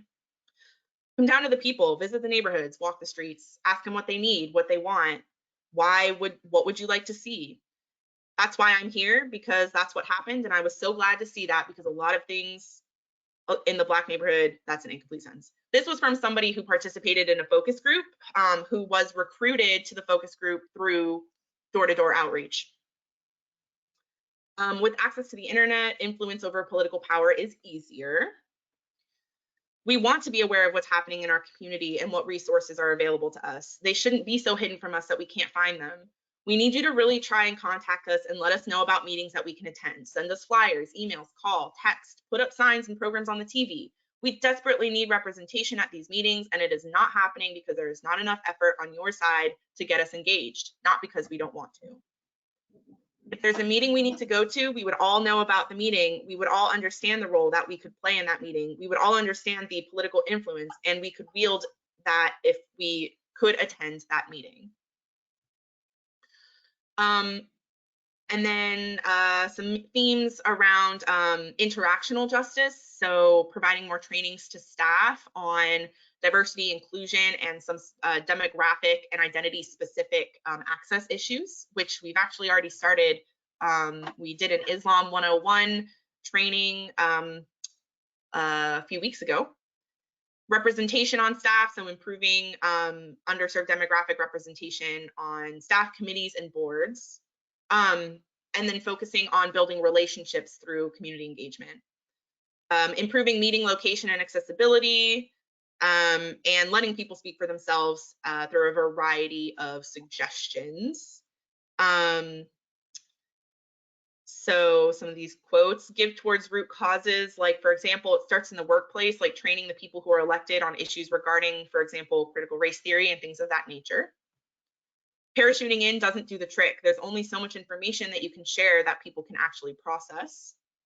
This goes back to building relationships and letting people speak for themselves, hiring community liaisons, for example. Make it easier for everyday community members to have a seat at the table. Make it easier to get to planning meetings, get more awareness out, make it simple to understand what will be discussed in the meetings. And people who look like me should lead the engagement. So again, this goes back to representation, building trust, letting people speak for themselves. So that concludes the results of the quantitative and qualitative analysis and data collection for the non-discrimination plan outreach. This information is being used to create recommendations for improving equitable outcomes through the TPO's work, as well as the Planning Commission's work. We are using the community engagement, as well as some staff feedback and, of course, best practice research to create these recommendations.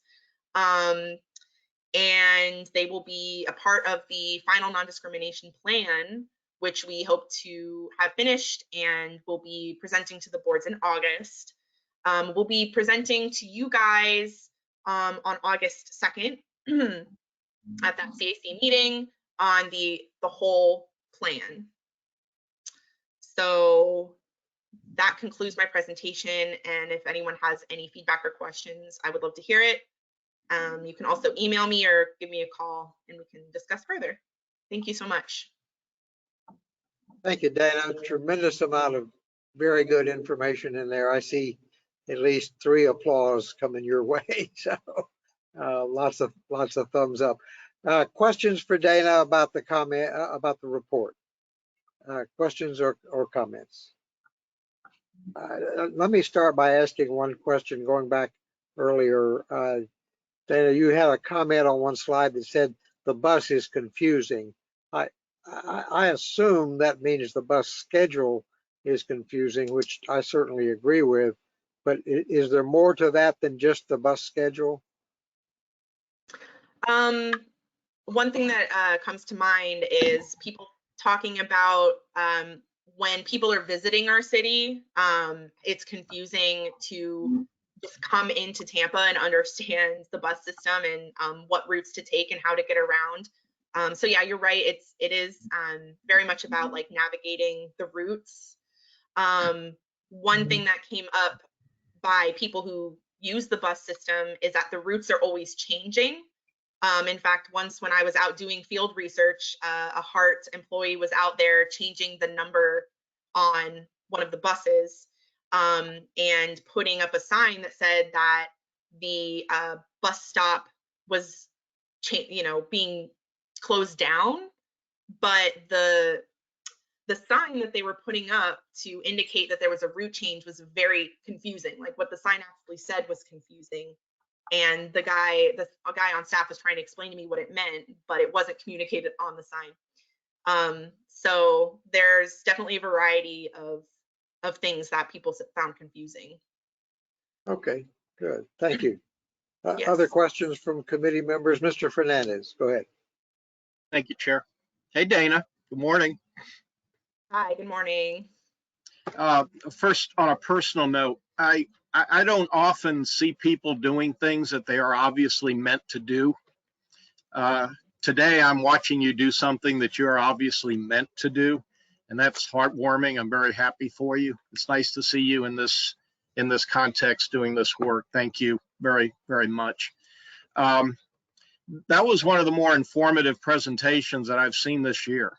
I've not been a big fan of the surveys that have been done by the county, MPO or otherwise, because I don't think they do a very good job of getting anything even remotely like statistically significant responses and samplings. But there was obviously a lot of one-on-one discussion going on here. And I have to admit, for better or worse, I guess I'm showing my cards here. A lot of those comments that you read off, I agreed with. I mean, including some issues having to do with trust in government. I'm on the inside to a large degree, more so than the average non-elected person, and I don't trust the government that much. The more I see, the less I trust it. So the fact that these folks feel that they're on the outside looking in and they have some distrust, hey, I get it. And I don't know that we would have picked that up, but for this kind of work, certainly not in a survey. So thank you. Elected officials need to understand how they're being seen, and this certainly helps to do that. So I look forward to your presentation in August. I'm not sure what we do with it. I guess, is it being presented to your knowledge as an action item of some sort, or is it informational? I'm pretty sure it'll be an action item for like approval and recommendation that the TPO approve the non-discrimination plan, adoption of the non-discrimination plan. Gotcha. And that's for our August meeting. Yes. Got it. Okay. Thank you. Keep up the good work. Thank you very much. Other questions? Christina Costa? Thank you, Mr. Chair. Hey, Dana, I echo Rick's remarks about how good you are at this work and how much your community and I appreciate what you've done and the degree of penetration with your questions and outreach. I see a great crossover. I'm not sure if this committee, if all committee members understand that there's a simultaneous effort that's happening on the part of the nonprofit City of Tampa organization called Walk Bike Tampa. We have been pursuing sidewalk code updates with the City Council. And I want to invite you, Dana, to share your walkability there almost wasn't a slide that you had that did not include walkability as a huge obstacle for access to community, access to transit, parks, everything. And so on August 5th, the Walk Bike Tampa organization will be presenting to City Council for the third time, and I'm happy to report that I have a good feeling that we will in fact advance our request to require fewer loopholes on when sidewalks have to be installed. But your data is so powerful. I hope you will be able to be present and use some form of a public comment time or what have you to use your walkability information and to impart that to City Council on August 5th. And all other committee members are encouraged and invited to tune into that effort as well. Thank you. Thank you, Christine. And I would just mention in passing, Dana, I think our next meeting is on August 4th, a Wednesday, which would be the day before Christine and her group will be at City Council. So we look forward to seeing you at that time. Other questions or comments? Other questions? Yes, Hoyt, you're recognized. Thank you, Mr. Chairman. Dana, great job. Nice to see you back talking amongst the committee. Just a quick comment about the rent control issue, because I keep hearing about this more and more, and you know, it seemed like several people mentioned it in the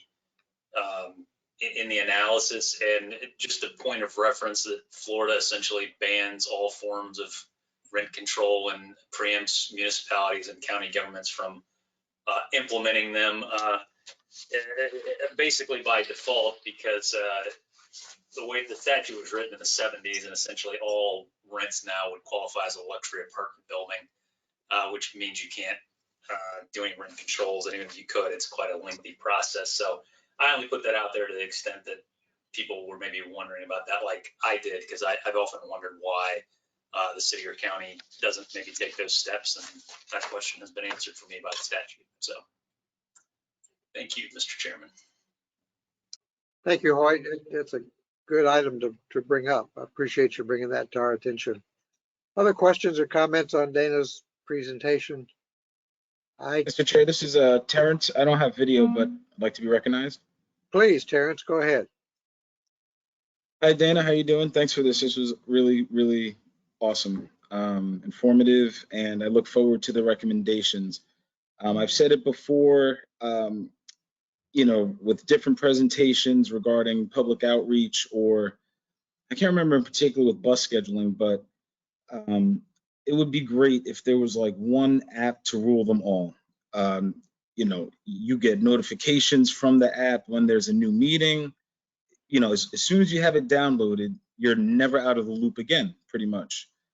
We can do push notifications when things are coming up, and then everybody knows, okay, if you're a Hillsborough County resident, you have this app, access reports, access plans, maybe a link to submitting, you know, pothole things or whatever. Just one easy access for the people using technology. It seems like, you know, sounds complicated, I guess, but it shouldn't be hard. That's all. But thank you very much. And thank you very much.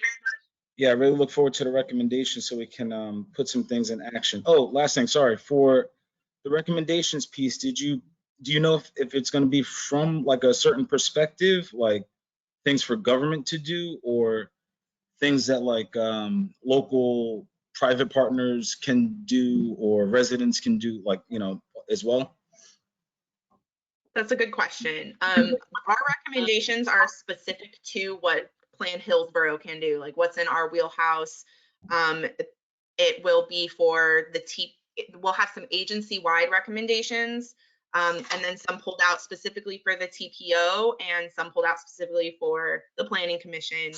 As far as what we heard that isn't within our wheelhouse, that will be presented as part of the public engagement findings. We do want to make sure people know that we heard those suggestions and those issues, and we will try to get that to the agencies that do have control over some of those kinds of policies. All right, right on. Yeah, thanks. Keep up the good fight. This is exciting. Thank you. Thanks. Thank you, Terrence. Any other questions or comments of Dana?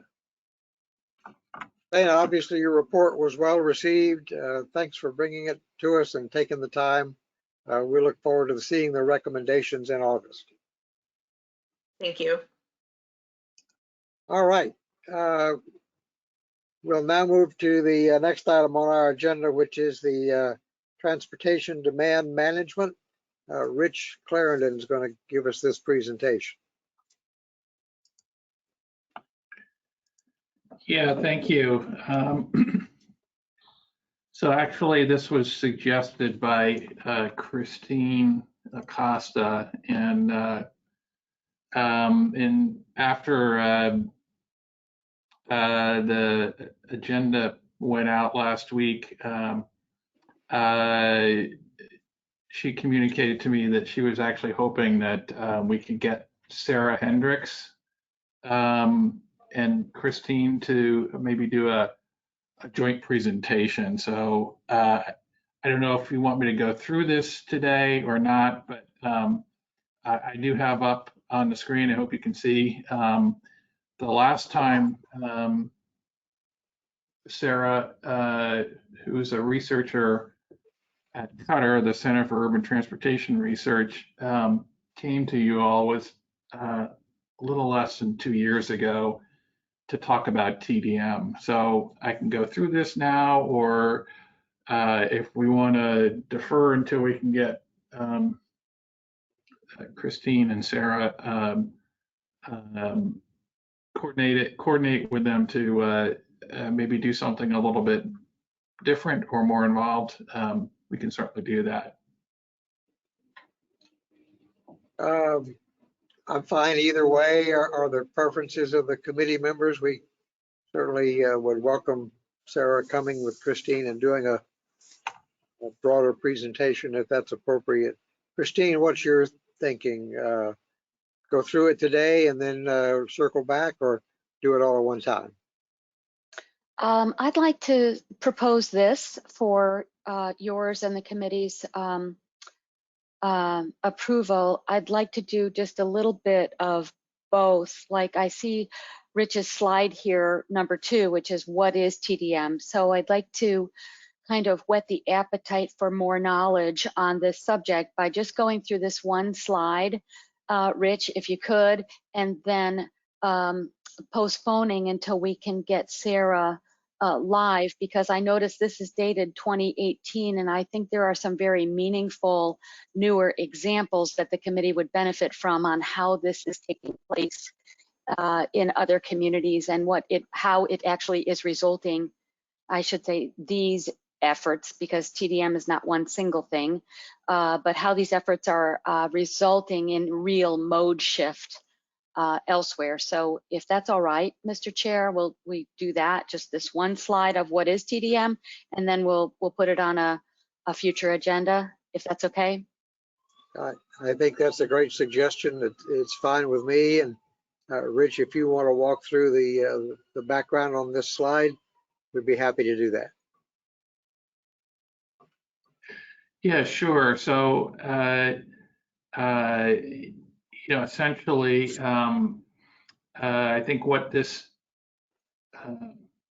acronym TDM means is a set of incentives or education to get travelers to consider other ways of getting around besides having to drive themselves. So that could be using another mode. It could mean traveling at a different time, maybe to avoid adding to rush hour traffic. It could mean substituting the need to travel. I think we've all sort of learned that, especially in the last year or so, maybe we don't need to travel as much to get to and from work, for example. mean, right here, right now, I'm sitting in my office, but right now our protocol is that our staff is being asked to come in 1 day a week to sort of ease back into the in-office routine. We may go to 2 days a week after Labor Day, but we'll see. But I think the bottom line is that for many people who work maybe white collar jobs in an office, having to show up physically is maybe not as necessary as we once thought it was. And then maybe as a longer term influence, getting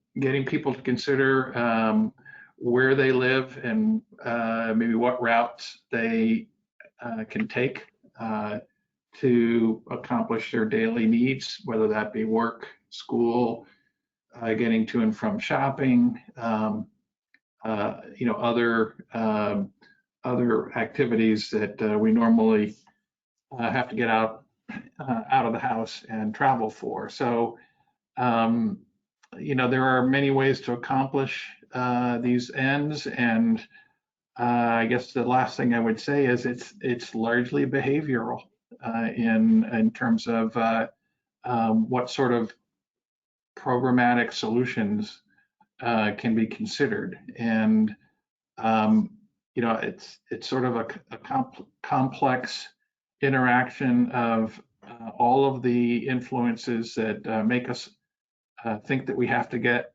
out on the road, and what sort of environment we are traveling in.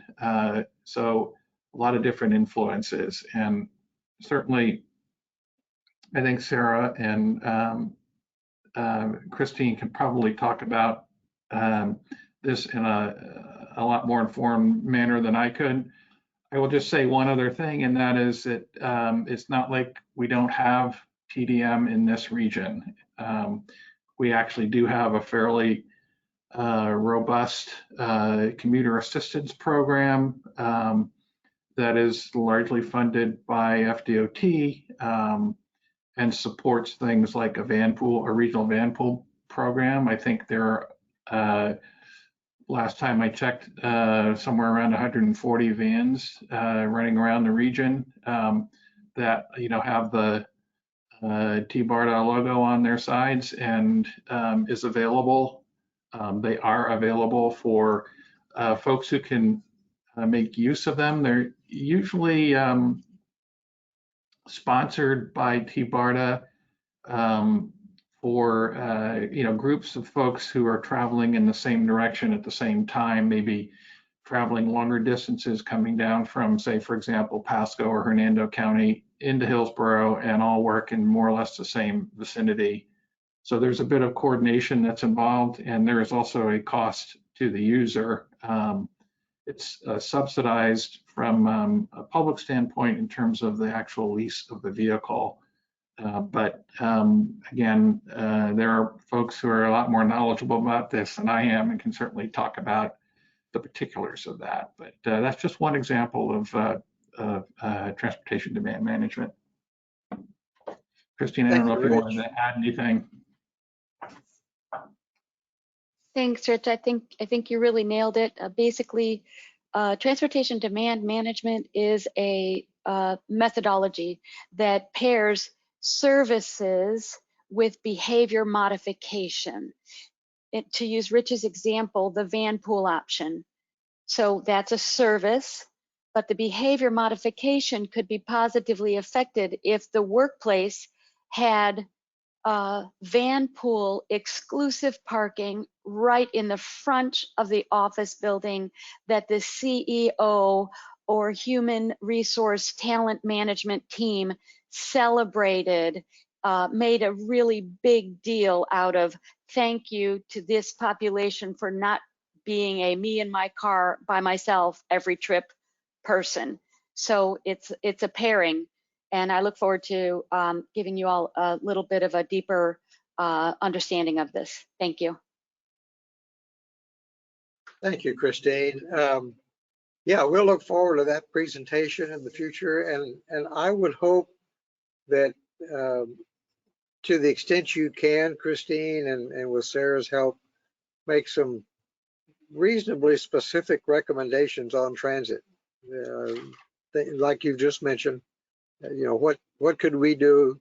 What could this committee be considering to recommend to our TPO that might move us a step or two forward? So thank you.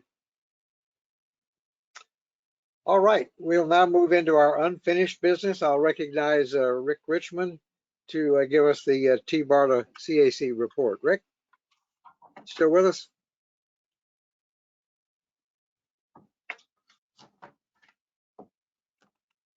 We may have lost him. Can you hear me? Oh, here you go. Yes, I can hear you now, Rick. Thank you. Got to toggle the various mute buttons. So yes, let me pull up some of my notes. So the CAC T-BARTA committee met last June 16th, and one of the things that we discussed pretty thoroughly was recommending an alternative for the regional rapid transit. And the committee forwarded the recommendation of 6A, which has the fewest stations. And at 6, there are 3 in Hillsborough, 4 in Hillsborough County, I think in 2 or 3 in Pinellas. All of the traffic for option 6A would operate in, the bus would operate in mixed traffic in Hillsborough County. And then in Pinellas County, the majority of the traffic, the bus would operate in an express lane within Pinellas County. There is some mixed traffic flow around the Gateway area. This is the least cost option as well. The board meets later this month, and they will take this item up again. I think they did not have a quorum to recommend an alternative at their last meeting. So looking for the board to hopefully and finally make a final recommendation on which alternative to pursue. Secondly, TD Tampa Bay, which is transportation disadvantaged. T-BARTA was really ramping this up as really a pilot this year. They served 2,000 cross-county trips for people who wanted to travel, from Pinellas to Hillsborough or Hillsborough to Pasco or Pasco to Pinellas. But this funding, which was funded through the state, had recently been canceled as part of, I guess the funding was allocated out of MCORS. That has been canceled, and therefore the funding will end in July for this service, and that's real unfortunate. Hopefully T-BARTA can find another funding mechanism to keep this program going, because it was really getting traction through the first several months of operation. I think that's an update for now. I think next meeting we should have some more certainty on the T-BARTA BRT, which I think we've all been waiting for to move forward. So if any questions, Chair, thank you. Good, thank you, Rick. Questions of Rick Fernandez. Rick Richmond, excuse me. That's right. All right. Thanks for that report. We look forward to see what the T-BARTA board does at their meeting later this month. At least they have a recommendation from the CAC. Absolutely. The next item on our agenda is the I-4 right-of-way acquisition. Amy Espinoza is going to give us a report on that. Amy, you still with us? I am. Good, welcome, you're up. Here I am. Yeah, so, based on what had happened in our May meeting, I acknowledged and realized that, I probably need to go out and hit the streets and talk to the people that will be affected by the right-of-way acquisition, because their opinion on the matter may be different than mine. So the intent of this research was really for my own understanding and also to share that information, whatever I found, with the committee. I have included a report. Unfortunately, I was not able to make the June meeting, so I did answer some of Rick Fernandez's questions in an addendum to the report that I had already given. But again, I think in Dana's presentation, it also resonated with me the importance of actually going out and talking to people when there's gaps in information. So really, I tried my best to bring back an unbiased report, solely focused on the people who would be losing their homes. And I will open it up for any questions or explanation if needed. All right. Questions from the committee of Amy about her independent research project?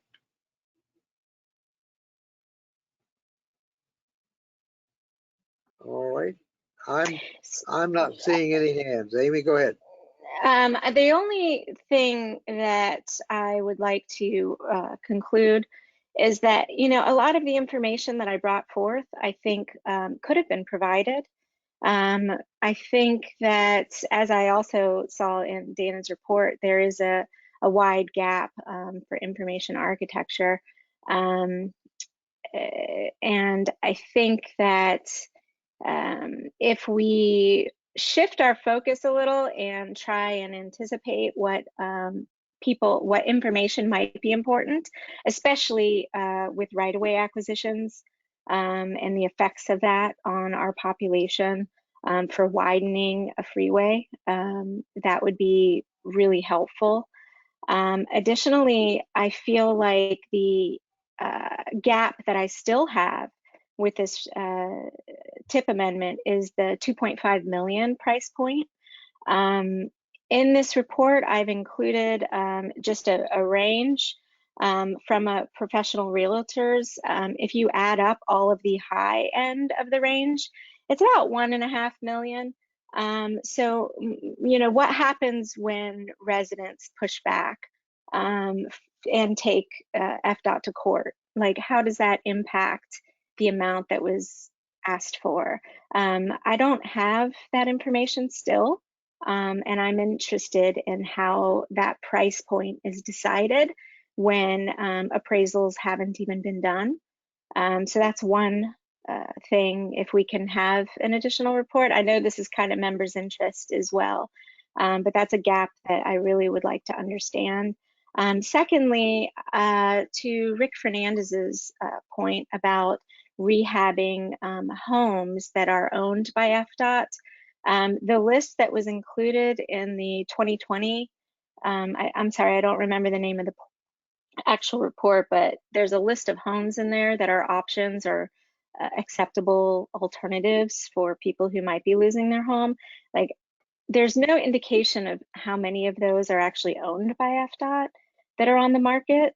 So more information about those details, I think, would be extremely helpful for me in the future. I don't know if anybody else shares that opinion.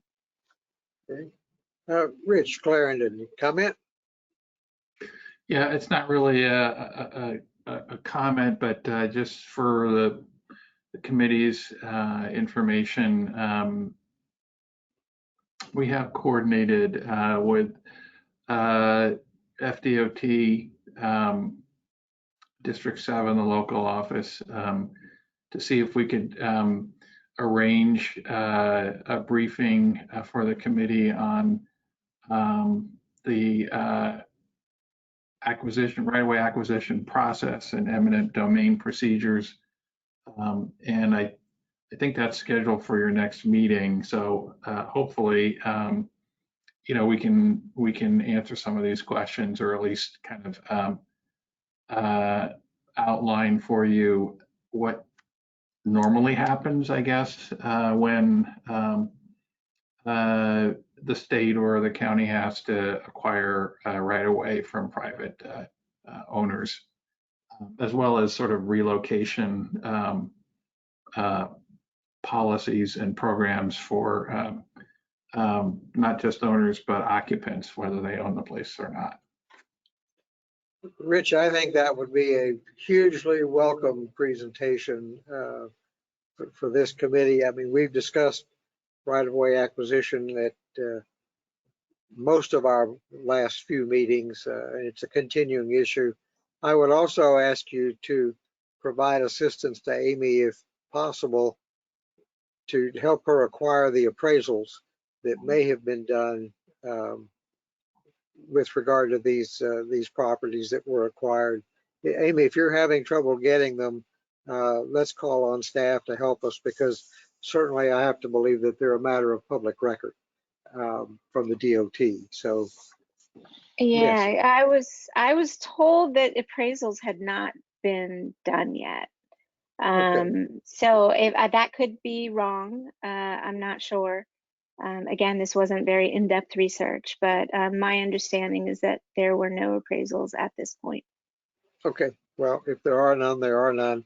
So it would be interesting to know when and if they are scheduled to be done, so that we can follow up with this item. So, thank you. Good research. If there are no further questions, we'll move to the next item on our agenda, which is the Transportation Improvement Program recap. Dr. Wong, are you going to give this presentation still?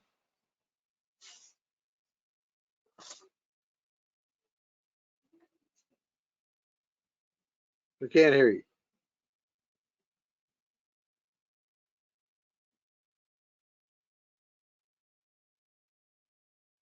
I'm still not hearing you, Johnny. I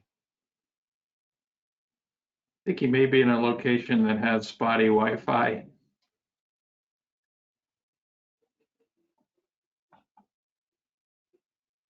Which looks like a pair. Yeah. You all hear me? Now you're coming in. All right, well, I'm just going to talk, and if you can't hear me, maybe Rich can read my lips or something like that. There were several actions taken during the public hearing phase of the TIP hearing back in June 9th. I'll just read down the list. So the first action was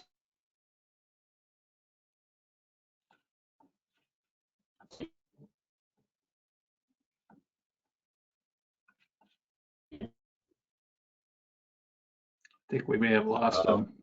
By Mayor Ross, Temple Terrace. There was a project that he referred to that happened to be placed on TIP Table 1 in our behalf in its proceeding, and that the entire project had received funding, which is why it was on Table 1. But because the phase or the segment from 50th Street to 75 is currently unfunded, we need to move that back to Table 2. That motion was approved unanimously. The second motion was made by Commissioner Kemp to revise the description of a project on TIP Table 2. That project is Section 7, I-275 from north of MLK to north of Bears. And the request was to change the description to eliminate some language about, let me see if I can pull it up, was to eliminate some language about, where is it?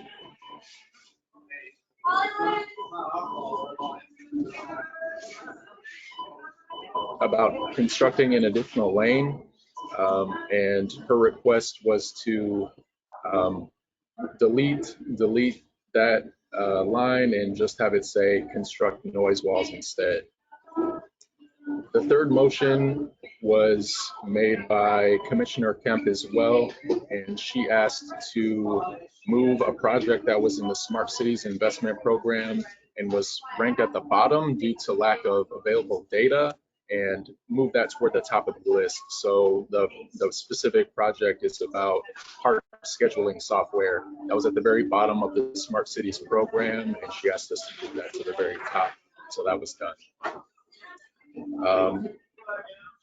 As you all know, the TIP was approved, and after the TIP was approved, there was another motion made by Commissioner Kemp, which directed TPO staff to coordinate with District 7 and all local stakeholders to host a workshop identifying strategies to move forward with the HART CSX right-of-way acquisition study. I think that's about it. Does anyone have any questions? Any questions from the committee? Mr. Fernandez, you recognize. Thank you, Chair. Johnny, maybe it's because the connection isn't so great that I missed it, but first of all, can you hear me all right? Was that? Oh, I can hear you now. Can you say that again? I think you just answered my question. So you can't hear me that well, is that right? I can hear you now. Okay. You made reference to the motion made by Commissioner Kemp about the 275 area north of the downtown interchange. Well, you kind of gave it a little bit of a light stroke there, but I want to be clear as to how it was actually documented in the record. This committee moved and it was passed that language be stricken from section 7 in the tip that related to the building of a new lane north and southbound on 275 north of the downtown interchange. Essentially, the committee recommended to the MPO board that those lanes not be built. My understanding is that Commissioner Kemp picked up on that recommendation, and that recommendation was approved by the board. Is that right? Yeah, thanks for saying that. I was struggling to remember. I was messing with the PDF and it wasn't populating, but I'll read you the language that's written into the meeting minutes now. Quote, touching on the CAC recommendations and background material, reading from the CAC's recommendation, quote, phase 2 funding requested from north of Hillsborough Avenue to north of Bears Avenue. Construct one additional general purpose lane in each direction, noise walls and hardened shoulders. Interchange improvements at Bears Avenue, end quote. And so all of that language was struck with the exception of construct noise walls. Okay. All right. Thanks. Just want to make sure what I heard is what got in the record. Appreciate it. No problem. Thank you, Rick. Thank you, Rick. Other comments or questions regarding the TIP meeting and the actions taken there?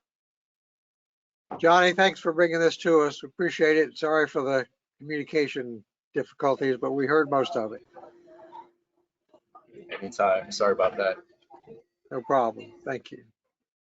All right, we will move then to the next item on our agenda, which is the Palm Avenue and North Florida Avenue crash history report. Rich Clarendon's going to bring us this information. Yeah, hopefully you can see my screen that has the information that was requested. I think it was from CAC member Hoyt Prindle, who requested that we take a look at this intersection of Palm Avenue and North Florida Avenue. This is in the Tampa Heights area, just north of downtown.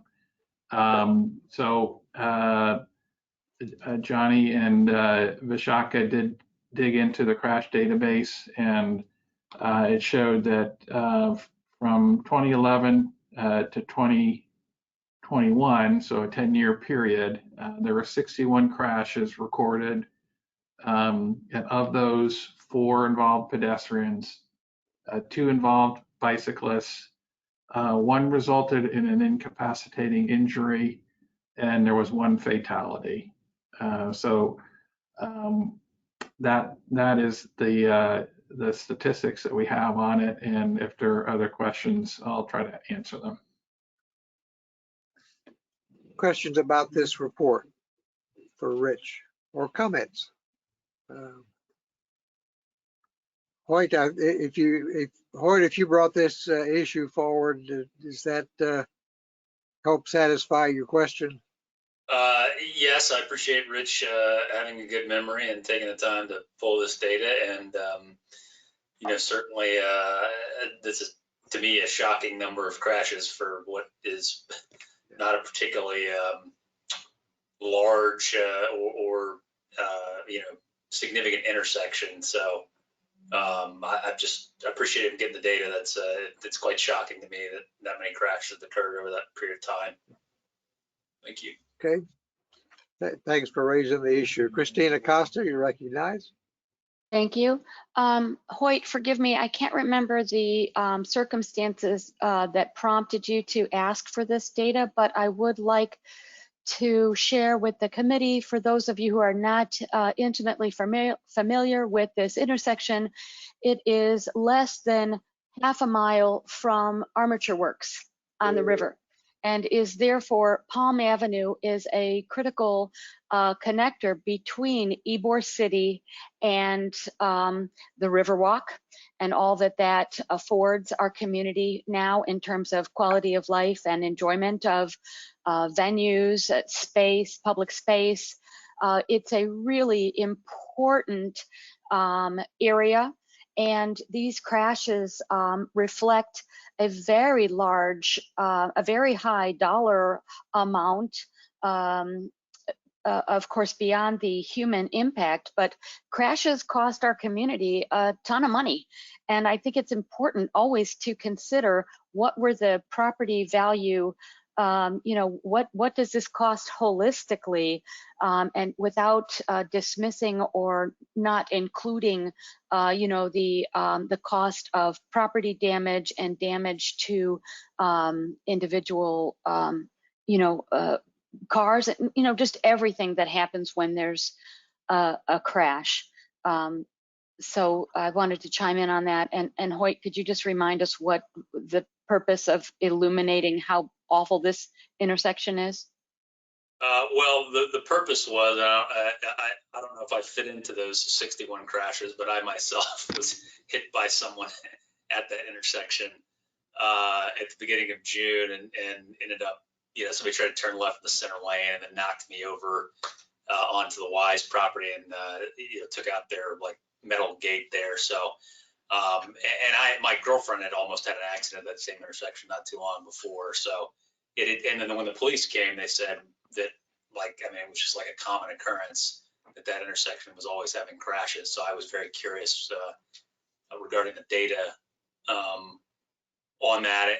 And frankly, I'd be curious to know what about the particular intersection, because there's not, I know at one point it had Franklin, you could turn on to Palm, and then that got closed off. So there's one less entry point to the intersection.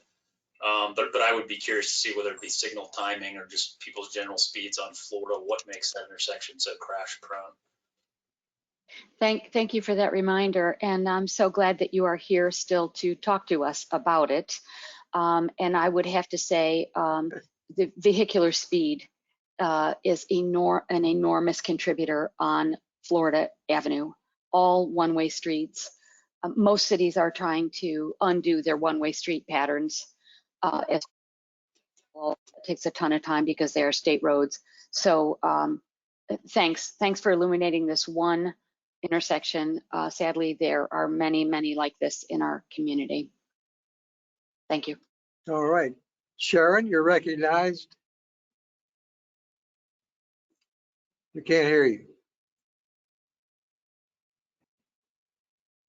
Hi. I just wanted to make sure we're talking about Palm and Florida Avenue. Yes, ma'am. Okay. Yeah, right by the YMCA. Right, I know that, because that then there's that little circle, and then when you keep going, there's that other one that's literally right by the Armature Works, which also really should be, I don't know if this is the time to say it, a four-way stop. Right now, it's just a two-way stop, and everybody's always confused when they're coming around. You think the people are going to stop that are coming down Palm, but then they don't, or then they do, and then you go. You never know what to do. Yeah. That area is not consistent in the stop signs all around the Armature Works and Eulalie. I agree. Any other comments on this report? Thanks, Rich. Appreciate you doing it.